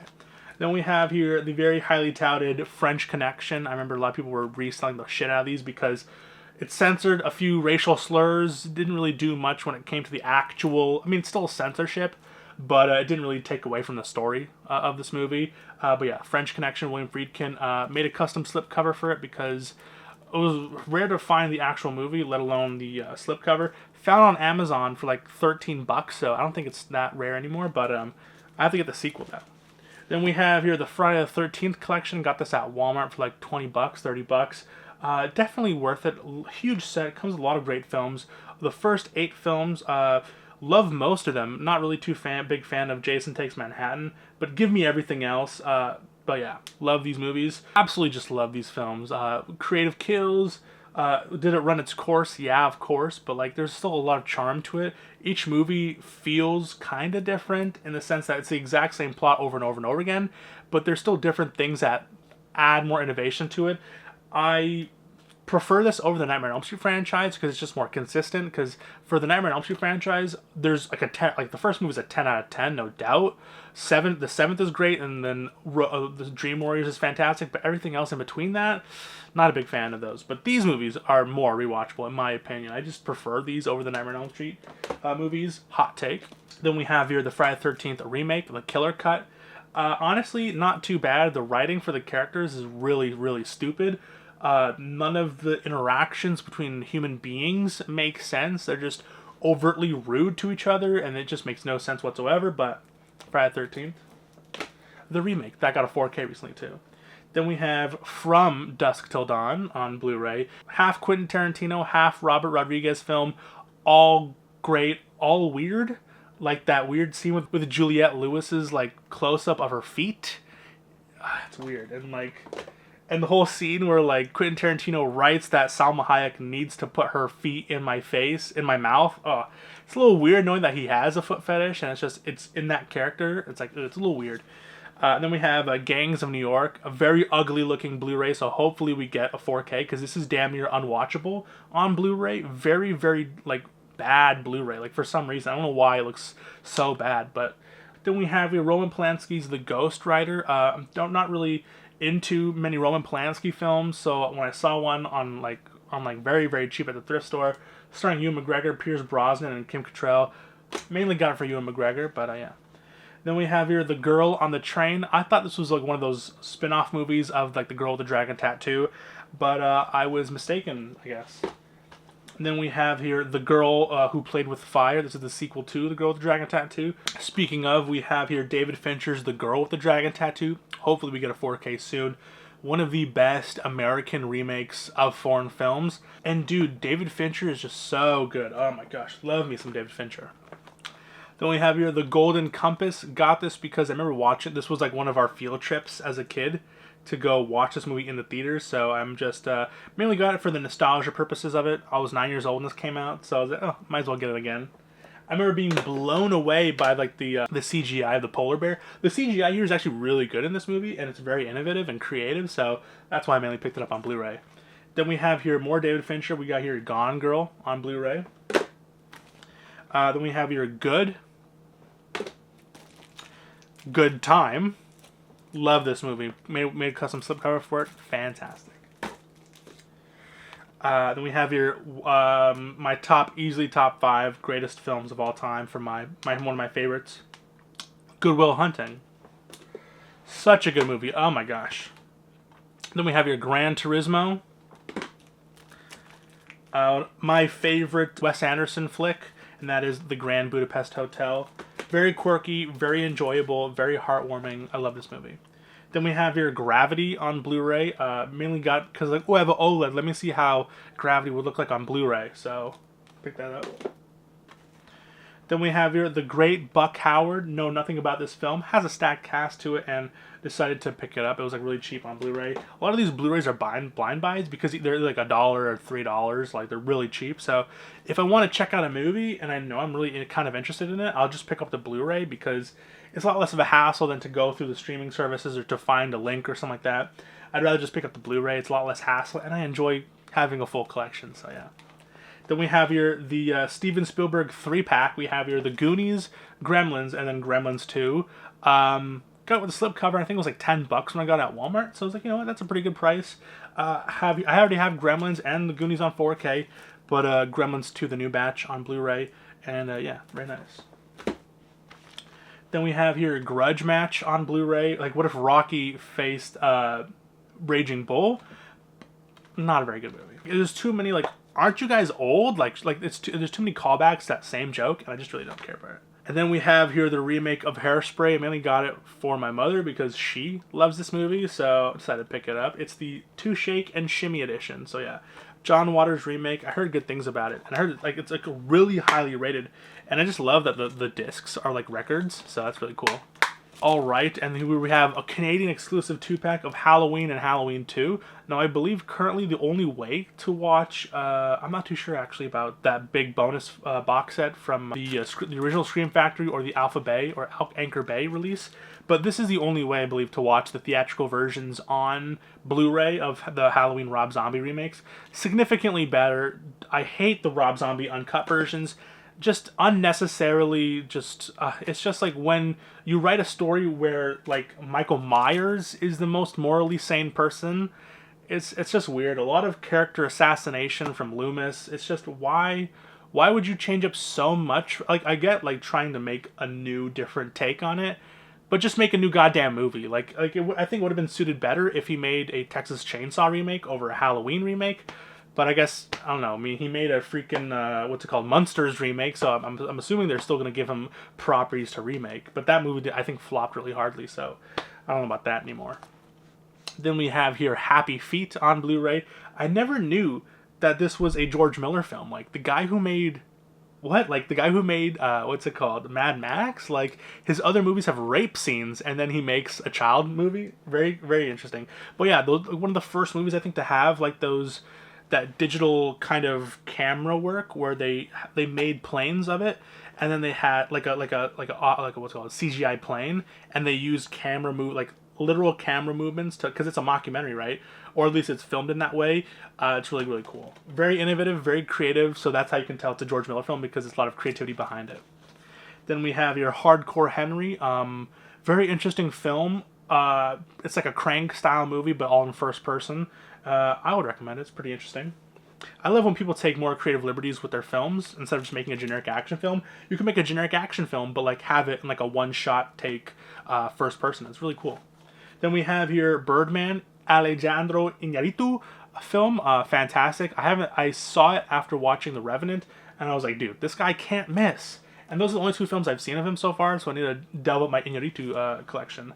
Then we have here The Hateful Eight on Blu-ray. Love this film. Saw the extended cut in theaters, and I haven't seen it since, but apparently in other markets there is an extended version for the Blu-ray available. I forgot, it was some overseas release, but I want to get that so badly because I remember loving it. It's extremely bloated. It's extremely long, but it's like it lets the characters and the dialogue really sit in the film.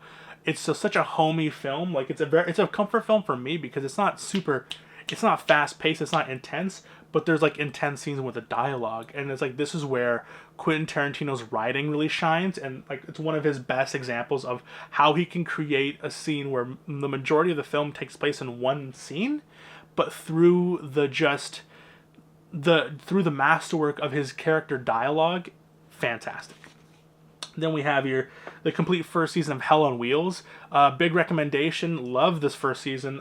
It kind of gets real long in the tooth near the end, but this first season's fantastic. Then we have your Henry, Portrait of a Serial Killer. Love this release. Such a disturbing film in a sense of it's a serial killer movie, but it's just in a serial killer movie where he's the less kind of creepy version of it. Like, he's very obviously creepy. He has like a weird moral sense to him, but fantastic. Henry, Portrait of a Serial Killer, Michael Rooker, fantastic movie. I heard the 4K wasn't very good, so that Blu-ray got for like $15, and it's pretty good. Then we have here more David Cronenberg, A History of Violence. Love this film. The Hitchcock biopic starring Anthony Hopkins, absolutely ingenious. Like, amazing casting choice. Then we have your the Hitman Heart Wrestling Wrestling with Shadows documentary. If you're a big wrestling fan, fantastic, must watch. I sadly didn't get it with the slipcover. I made a custom slipcover, but I'm gonna make one again. Then we have your Hot Fuzz on Blu-ray. Holy Spider made a custom slipcover for this because this did get us an actual slipcover for the UK release, but I'm not a big fan of all those like age gatings on it, so I got the US release, or at least the Canadian release, the North American release, and I made my own custom slipcover. Used the prayer mat as a kind of inspiration to continue with the artwork on it. So, but yeah, serial killer movie that takes place in the Middle East, very, very cool, very disturbing and very intense. And then we got Hoosiers. I don't know. It's a Gene Hackman film. I don't know. I saw it, thought it was a pretty good movie. Got for a good deal, decided to pick it up. And then we have here The Hurt Locker on Blu-ray. Hustle and Flow, The Ides of March, Incendies. Got this recently, and then I got the 4K, so I'm like, god damn it. Insomnia. Fantastic remake. Ichi the Killer. I did not know that this was a Takashi Miike film when I first saw it, and I was like, oh, And then I see other Takashi Miike films, and I'm like, oh, yeah. This guy's serious about his gore. Then we have here Il Divo, The Illusionist, basically The Prestige, but worse. The Imitation Game, fantastic film. The Ironclad, don't really know much about this movie, but it sounds insane. You got here Kate Mara and Paul Giamatti. The Iron Claw, oh, love this movie, and I love how it gave a spotlight to professional wrestling, and it's absolutely fantastic. Then we have here the It original TV movie. Nice. Then we have here the Italian Job remake. It Follows. J. Edgar Hoover, or J. Edgar, I guess. The Jackie Brown, this digipack, very, very cool. A lot of people are getting that new 4K, but I might just keep this one because it's a very nice looking set here. We got the digibook here. Very cool. Love this artwork on it. And then 2-disc set, very, very cool. With a hard shell case. Then we have here this war movie 3-pack. We have your Jarhead, The Kingdom, and then Green Zone. I think they're all war movies, or at least they're all action movies. Then we have here the Jurassic Park Ultimate Trilogy. I got this for really cheap, and it comes with the first 3 movies. Love the first 3 movies, and decided to get that instead of the 4K because the 4Ks I think were like $25 each, and I'm like, you know what? I'll just get this for like $10, so decided to get that. Then we have here Killing Them Softly, fantastic. And then Kingdom of Heaven, the director's cut. Love this movie. Very long. Very, very long. And it feels its length, but just because it's just so much happens in the movie. But yeah, hopefully we get a 4K soon because Disney Plus has that 4K scan. But it's not for the director's cut, just for the original cut. And I actually prefer the director's cut. Then we have here Ladder 49. Don't really know much about it, but it stars Joaquin Phoenix and John Travolta, so that sounds interesting. The Last Legion. Last of the Mohicans. Last Samurai. Lawless, fantastic. Layer Cake, great Matthew Vaughn film. Then we have here Legend, the Lego Movie. This movie was everywhere. Everyone was singing that goddamn song, and it is so annoying. Everything is awesome. We have here the Let Me In, the remake for Let the Right One In. Not as good. This is a Matt Reeves film that I really didn't know. But it's just a little too tropey horror. The original movie isn't a tropey horror film whatsoever. So we have here Lethal Weapon. Oh, love this movie. Lethal Weapon 2, even better in my opinion. And then Letters from Iwo Jima. Léon the Professional. Every time I watch it and know what Luc Besson is into, it's really weird because the way he writes characters for underage girls is just it's real creepy. Then we have your Lights Out, fantastic movie, very, very cool, very, very fun. What's it called? Because David F. Sandberg, right? So this is the movie that he got him into the spotlight. I remember watching the original Lights Out YouTube video, and I was like, this is scary as fuck. And the movie's pretty good, but not as good as that video. But the trailer is also great too. Then we have here Limitless Blu-ray. I love this movie. Lincoln, fantastic. Oh, I love these historical epic movies. Lucky Number 11. We have here, this is actually a recent-ish pickup, and that is, I rarely pay a lot of money for Blu-rays, but this just had so many good movies in this one pack, and that is this Own the Moments 20th Century Fox pack. You have your Patton, The Longest Day, one of my favorite war films, The Sand Pebbles, and Tora Tora Tora. So much good movie. If you're into World War II films, these are immediately like the movies that you should be watching. Because this came out during a time where you couldn't rely on CGI, a lot of actual fighter pilots were in this movie, and it's very, very cool. We got the Max Payne Unrated Edition. And then we have here The King Tide. Love this movie. I haven't cracked open the Blu-ray because I saw it in theaters, but such fantastic Canadian cinema. Love this movie. Highly recommend it. The lady from Hereditary, I believe, is in this, so yeah, highly recommend it. Then we have here Kung Fu Panda, Kung Fu Panda 2, and Kung Fu Panda 3. I will not be buying Kung Fu Panda 4 because that movie sucked. Then we have here Machete, the Magnificent Seven collection. Honestly, the first movie is the only movie that I really recommend. The other movies are fine. They're serviceable Western films, but not as good as the first movie. Then we have here Mallrats. This comes with both the theatrical and the extended cut, and I got for like $5. Then we have here The Man Who Invented Christmas, another Canadian film that I was really intrigued to get because Christmas time was last month. I didn't get around to watching this, but I did watch a bunch of Christmas movies. Then we have here The Master. Oh, dude. Then we have here Master and Commander. Hopefully this gets a 4K. Such a good, like, ship historical movie. Fantastic. Then we have here Melancholia, the only Lars von Trier film I have in my collection. Found it at a thrift store, but I haven't really seen too many Lars von Trier films, and the ones I have I really don't like. So hopefully this will change my mind because a lot of people are like glazing him. So I want to know the master because I only saw those Nymphomaniac movies. So I really need to check out and I heard this was good too. This is where he went on and saying like I can see Hitler and Hitler's I can understand him. Yeah, and then we have here Memento, the Canadian Blu-ray. Alright, trucking along, I also have the American version of Memento. Mainly got it because like, ooh, the American version. Then we have A24's Men on Blu-ray. Love the first 3/4 of it. Didn't really like the climax of it, but I'm going to give it another watch because this is just such a disturbing film and it's so original and it's so creative. I had to pick it up because I really loved that first 3/4 of it. It's just, the ending is a little silly. It takes a lot out of me, but I don't know. So I got it on Blu-ray just to see if it holds up again. And we got here Memoirs of a Geisha. Love this movie. The 2-pack of Mercury Rising and The Jackal. I think I got this for $4 at the grocery store. Miami Vice, the unrated edition, director's edition. Movie Night. Got this because it was really cheap at the thrift store and it looked interesting. And then we have The Men Who Stare at Goats. I think this is the last ever Kevin Spacey mainstream film before he went into hiding. Oh no, I'm very wrong. Baby Driver was. Or at least I think so. Then we have here Menace to Society. $1 Million Baby. Moneyball.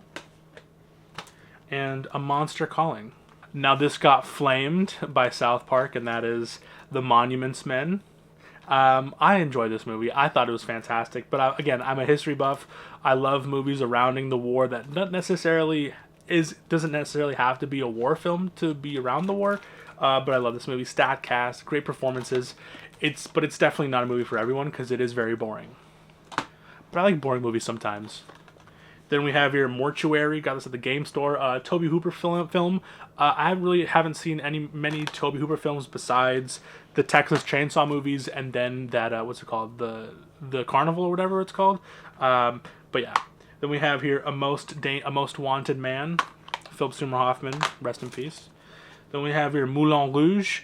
The first movie I ever watched on a plane was Moulin Rouge, and I was like 5 years old. And I remember enjoying it. I don't remember anything. I think the lady like collapses or something, and I remember people saying the show must go on or something. So but yeah, so Moulin Rouge. And then we have here The Mysterious Island. Got it for Kyle MacLachlan. Mystic River. My Cousin Vinny. Napoleon Dynamite. The Negotiator. Oh, love this. Nightcrawler. Hopefully we get a 4K of this because this is such a fantastic film. Honestly, I'm really good with the Blu-ray. The Blu-ray looks fantastic, but I don't know, maybe getting like a new 4K with more bonus features and like a shiny new Atmos track would be very nice. Then we have here the now obsolete Nightmare on Elm Street collection. The Blu-rays look good. Not much of a huge upgrade. It got recolor timed and it looks pretty good. But love these movies. Mainly again the first one, the third one, and the seventh one. But it was really cheap. I think it was like $15 at Walmart, so that's why I picked it up. Then we got here No Country for Old Men. Need to get that 4K hopefully soon with that sale coming up. Then we got here The Neverending Story. And Oblivion on Blu-ray. The notorious Oblivion, where I said that the Blu-ray was better than the 4K. And it does, yeah. The Blu-ray is way better than the 4K. More detail on the Blu-ray than the 4K. Then we have here the Ocean's 11 trilogy. I know this has the 4K release, but honestly, I'm pretty satisfied with the Blu-rays. Office Space. Olympus Has Fallen. Once Upon a Time in America. This used to be my most rarest movie in my collection. And I think the 4K got announced, but I'm very, very excited for it to get a 4K. Hopefully the full edition. I don't believe this is the full edition. I think this is only like, where is it? I think it was 100 and something minutes. But yeah, I want to get the full version because that's the full product of it. Very interesting. Then we have Tony Jaa and Ong Bak 2. Then we have Ong Bak 3. Great action films. If you love some hard-hitting, like, hand-to-hand combos and punches, oh, dude, such a good film. Oz the Great and Powerful. Paddington 1. Paddington 2. Just got the 4K announcement. Then we have your Phantom Thread. Such a beautiful film. Love this movie. I never thought I would love a movie about dressmaking, but honestly, it's great. PTA can't go wrong, dude. And then we have here The Phone Booth, great thriller. Platoon, fantastic movie. Then we have Polytechnique, about the mass shooting made by Denis Villeneuve. The femicide mass shooting in L'École Polytechnique in Quebec, Canada. Then we have The Poseidon Adventure. Oh, love this movie. There aren't many disaster movies I love, but The Poseidon Adventure, fantastic. Gene Hackman is great in it. Then we have here, such a good movie. Oh, such a good movie. More Denis Villeneuve, and that is Prisoners. Then we have Public Enemies. Not as good as I thought it was going to be, but it's still a decent movie. It's a bit bloated, though. It feels like there's a lot of too many more subplots than what was needed to be. Then we have Rampant, Rango, Red Lights. I surprisingly like this movie. It didn't really get that many great reviews. It's basically about like Robert De Niro being this big illusionist or a magician, and then what's it called? Cillian Murphy's like, what's going on here? And then people are like, don't look into it, just go away. Don't look into it any further. And like, why shouldn't I look into it further? And then a lot of shit happens. Then we got this 2-pack of The Replacement Killers and Truth and Consequences. Mainly got it for The Replacement Killers, but I'll take an extra movie. It was like $5 anyways. Next is Ripper Street. Gonna check this one out soon. Heard really good things about it, especially from his history buffs. So I love everything surrounding, not love, but I'm very fascinated with everything surrounding Jack the Ripper, and I heard good things about it. Then we have your Rise of the Planet of the Apes. The Road. Road to Perdition. And then I have here the Rob Zombie trilogy, which I made a custom slipcover for. I think this is just the steelbook artwork that I used. But it has House of a Thousand Corpses, The Devil's Rejects, and 3 from Hell. All unrated cuts. I don't think I've seen the Devil's Rejects unrated cut before. But usually when you get a Rob Zombie unrated cut, it's not very good. But hopefully it'll change my mind. 3 from Hell, I really didn't like. I don't know what the hell that movie was. It was like a really weird road movie. And it's just the only reason why I decided to check it is for Sid Haig's final performance. Then we have here a Guy Ritchie film, Rock and Roll. Love me some Guy Ritchie, dude. I don't know. Something about Guy Ritchie films just turn on something in my brain which makes me absolutely love them. Then we have the complete collection of Rocky, the heavyweight collection. This 1, 2, 3, 4, 5, and then Rocky Balboa. Then we have here Rounders on Blu-ray. The Saw complete movie collection, well, besides Jigsaw, and then I guess this Saw X. And then we have your Scent of a Woman and Sea of Love. These recently got 4Ks, but you know what? I got them for Blu-ray on Blu-ray for $7. I think I'll be satiated with that. Even though Sea of Love is a Kino 4K, I have them on Blu-ray, so I'll be okay with that. Then we have your Scooby-Doo. Scott Pilgrim versus the World. I don't know. A lot of people really love this movie. I just don't like Scott Pilgrim. I guess he's supposed to be a very unlikable person, but he just sucks in very many ways. And he's also dating a minor. Then we have your Scream 2, Scream 3, and Scream 4, all sealed. Then we got here Seabiscuit, Spider-Man riding a horse. Yes, please. Now imagine if that horse was a Venom horse. Then we have here The Sentinel. Then we have the Shanghai Nights duology. Love the first movie. The second movie kind of just goes off rails, but the first movie's fantastic. Love it. Such a good comedy. The chemistry with Jackie Chan and every other actor, fantastic. Shaun of the Dead. Sherlock Holmes. Southpaw. The Spider-Man Sam Raimi trilogy, the first ever Blu-ray I ever bought with my own birthday money, because I got the, what's it called? I got the PS3 and I got this with a few games. So good. Very happy birthday. And then we have The Spirit, and then the SpongeBob movie. And then continuing, we have Spy Kids 2, The Island of Lost Dreams, my first ever Steve Buscemi film that I ever watched, and wow. Spider-Man 2, Superman 2, the Richard Donner cut. Then we have the Superman Returns reboot, kind of requel. Have to give this another watch, knowing that this is tied with the original Donner movies, so yeah. Then we have here Surf's Up. And then we have here the very notorious Suicide Squad. This is the extended cut. I hated the original cut, saw it in theaters with a girl, didn't like it. She loved it.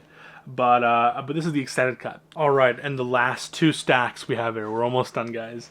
We have your Synecdoche, New York. One of my favorite films of all time, again. Easy 10 out of 10 recommendation. Very existential. Love Philip Seymour Hoffman. It's just fantastic. I related to this movie a little too much, and back in the day. Alright, and then we have here Sid and Nancy, an Alex Cox film. Silent House, don't really know much about it, but it stars Elizabeth Olsen, and I love me some Elizabeth Olsen, and I didn't know she was in a horror film. Then we have your Sin City. We have your Sin City, A Dame to Kill. Dame to Kill 4. I still haven't seen the sequel. I love the first movie, so I'm intrigued to see what the second movie's about. Then we have your Sleepless. I mainly got from Max von Sydow. Sleepy Hollow. Snatch, more Guy Ritchie, love it. Then we have here Son of a Gun. I didn't know this was an A24 movie, and so when I found it out with Ewan McGregor, picked it up. The Social Network. Love this movie. Very excited for that 4K Steelbook. Then we have here The Suicide Silence Ending is the Beginning. My only concert film on Blu-ray. I have a bunch of concert film DVDs, but this is the only Blu-ray I have. Then we have here a pretty rare copy, because here we have Sunshine on Blu-ray, and what's funny is that, not funny, but some of the only, it's very rare to find this copy without the director's cut hard copied into the main audio track. This one doesn't have it, so I'm very, very excited, because it's a rare copy. But yeah, because I don't know what happened, but for some reason, yeah, the only way to watch certain copies of Sunshine is through, like, the main ones, is with that audio track, and like the other one doesn't work. So I'm glad to have it, the proper version. Alright, and continuing on, we have your Syriana. Taken 1.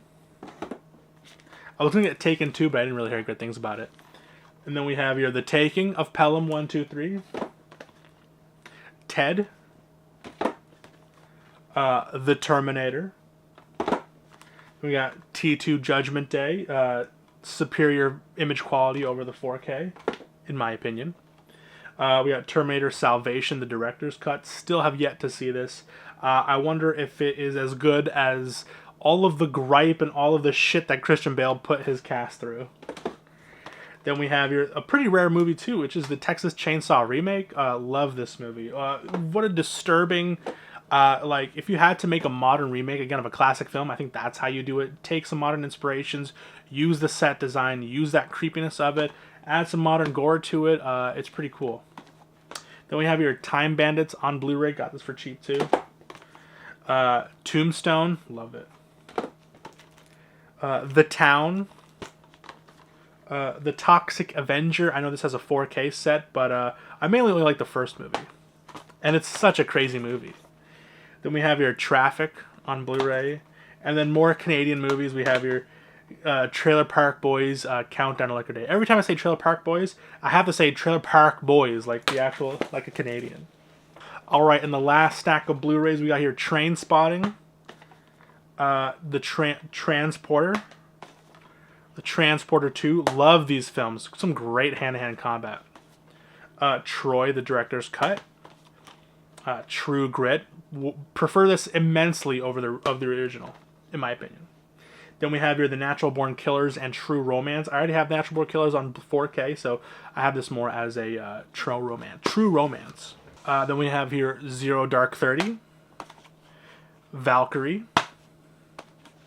W. Great Oliver Stone films. War. Now, I've This movie holds a special place in my heart because I used to live in an apartment building, and then in the downstairs it used to be a video store slash convenience store, so it'll have movies, and this movie and the Saw movies were always in the front section, and I just love it. Like, it had toys, it had movies, like it was really cool. Then we have here Warrior, fantastic movie. A lot of people's introduction to MMA, and yeah. Then we have your Warriors of Heaven and Earth. Whenever I see Asian action films, I always have to pick it up because, especially for the like literally $1, $2 films, because at least the hand-to-hand combat will be really cool. Then we have here The Water Boy. I don't really collect many comedy movies, but this is just such an iconic film. Then we have here Waterworld. That's a personal pull, one of my favorites. Then we have here the Wayne's World 2 film collection. Now, I believe this has the new restorations on it, so it looks pretty good too. But those 4Ks, I'm very interested because the new 4K has Stairway to Heaven. This one doesn't have Stairway to Heaven because just a whole licensing. They wanted to charge the production. They wanted to charge Paramount, I think, $200,000 for that little 1 second of the movie, and it doesn't have a big budget. So $200,000 for literally 3 seconds of some guy playing a doong doong doong, and they said it's just crazy. But the new 4K finally has that original version. Then we have here What Doesn't Kill You. Don't really know much about it. It's a blind buy, but has a great cast. It's a dirty Blu-ray, got it from a thrift store. That's one gripe about collecting movies from the thrift store, is that some of them can be dirty as hell. Then we have here Whiplash. Not quite my tempo. Love this movie, and I need to get that 4K. Then we have here The Wolfman. This is the extended cut of it. I don't know, like for the cast, and it's just I really had high hopes for it, and it just kind of farted in the wind. I still prefer this over the original Wolfman, but yeah, it just kind of flopped in the bucket for me. Then we have here The Woman in Black, the first Daniel Radcliffe movie after Harry Potter, and it was actually pretty good. And the only Darren Aronofsky movie I've seen 2 times, and that is The Wrestler on Blu-ray. Again, another depressing ass movie, but it's really endearing, especially near the end. And then we have here Wyatt Earp on Blu-ray, and then we have Youth Gone Wild. Not Youth Gone Wild, Youth Without Youth, a Francis Ford Coppola film. The later films, I don't know, a lot of people are like, Francis Ford Coppola, oh my god, but a lot of his later films, they're not very good, or at least my opinion. Like, I really, I bought it for a blind buy, watched it, and I'm like, this is the guy who made, like, The Godfather? What the fuck? So, and before we get into the final film, I have here these 2 big tin sets of Band of Brothers. Love this movie. I love this movie. Love this original series. Absolutely fantastic when I watched it originally. So when I found it, the whole Blu-ray set with over 10 hours, 6 discs, 1080p full HD video, exclusive new Blu-ray special features. So yeah, guys, love these movies. Love this franchise. The franchise, but absolutely fantastic. Really nice looking set.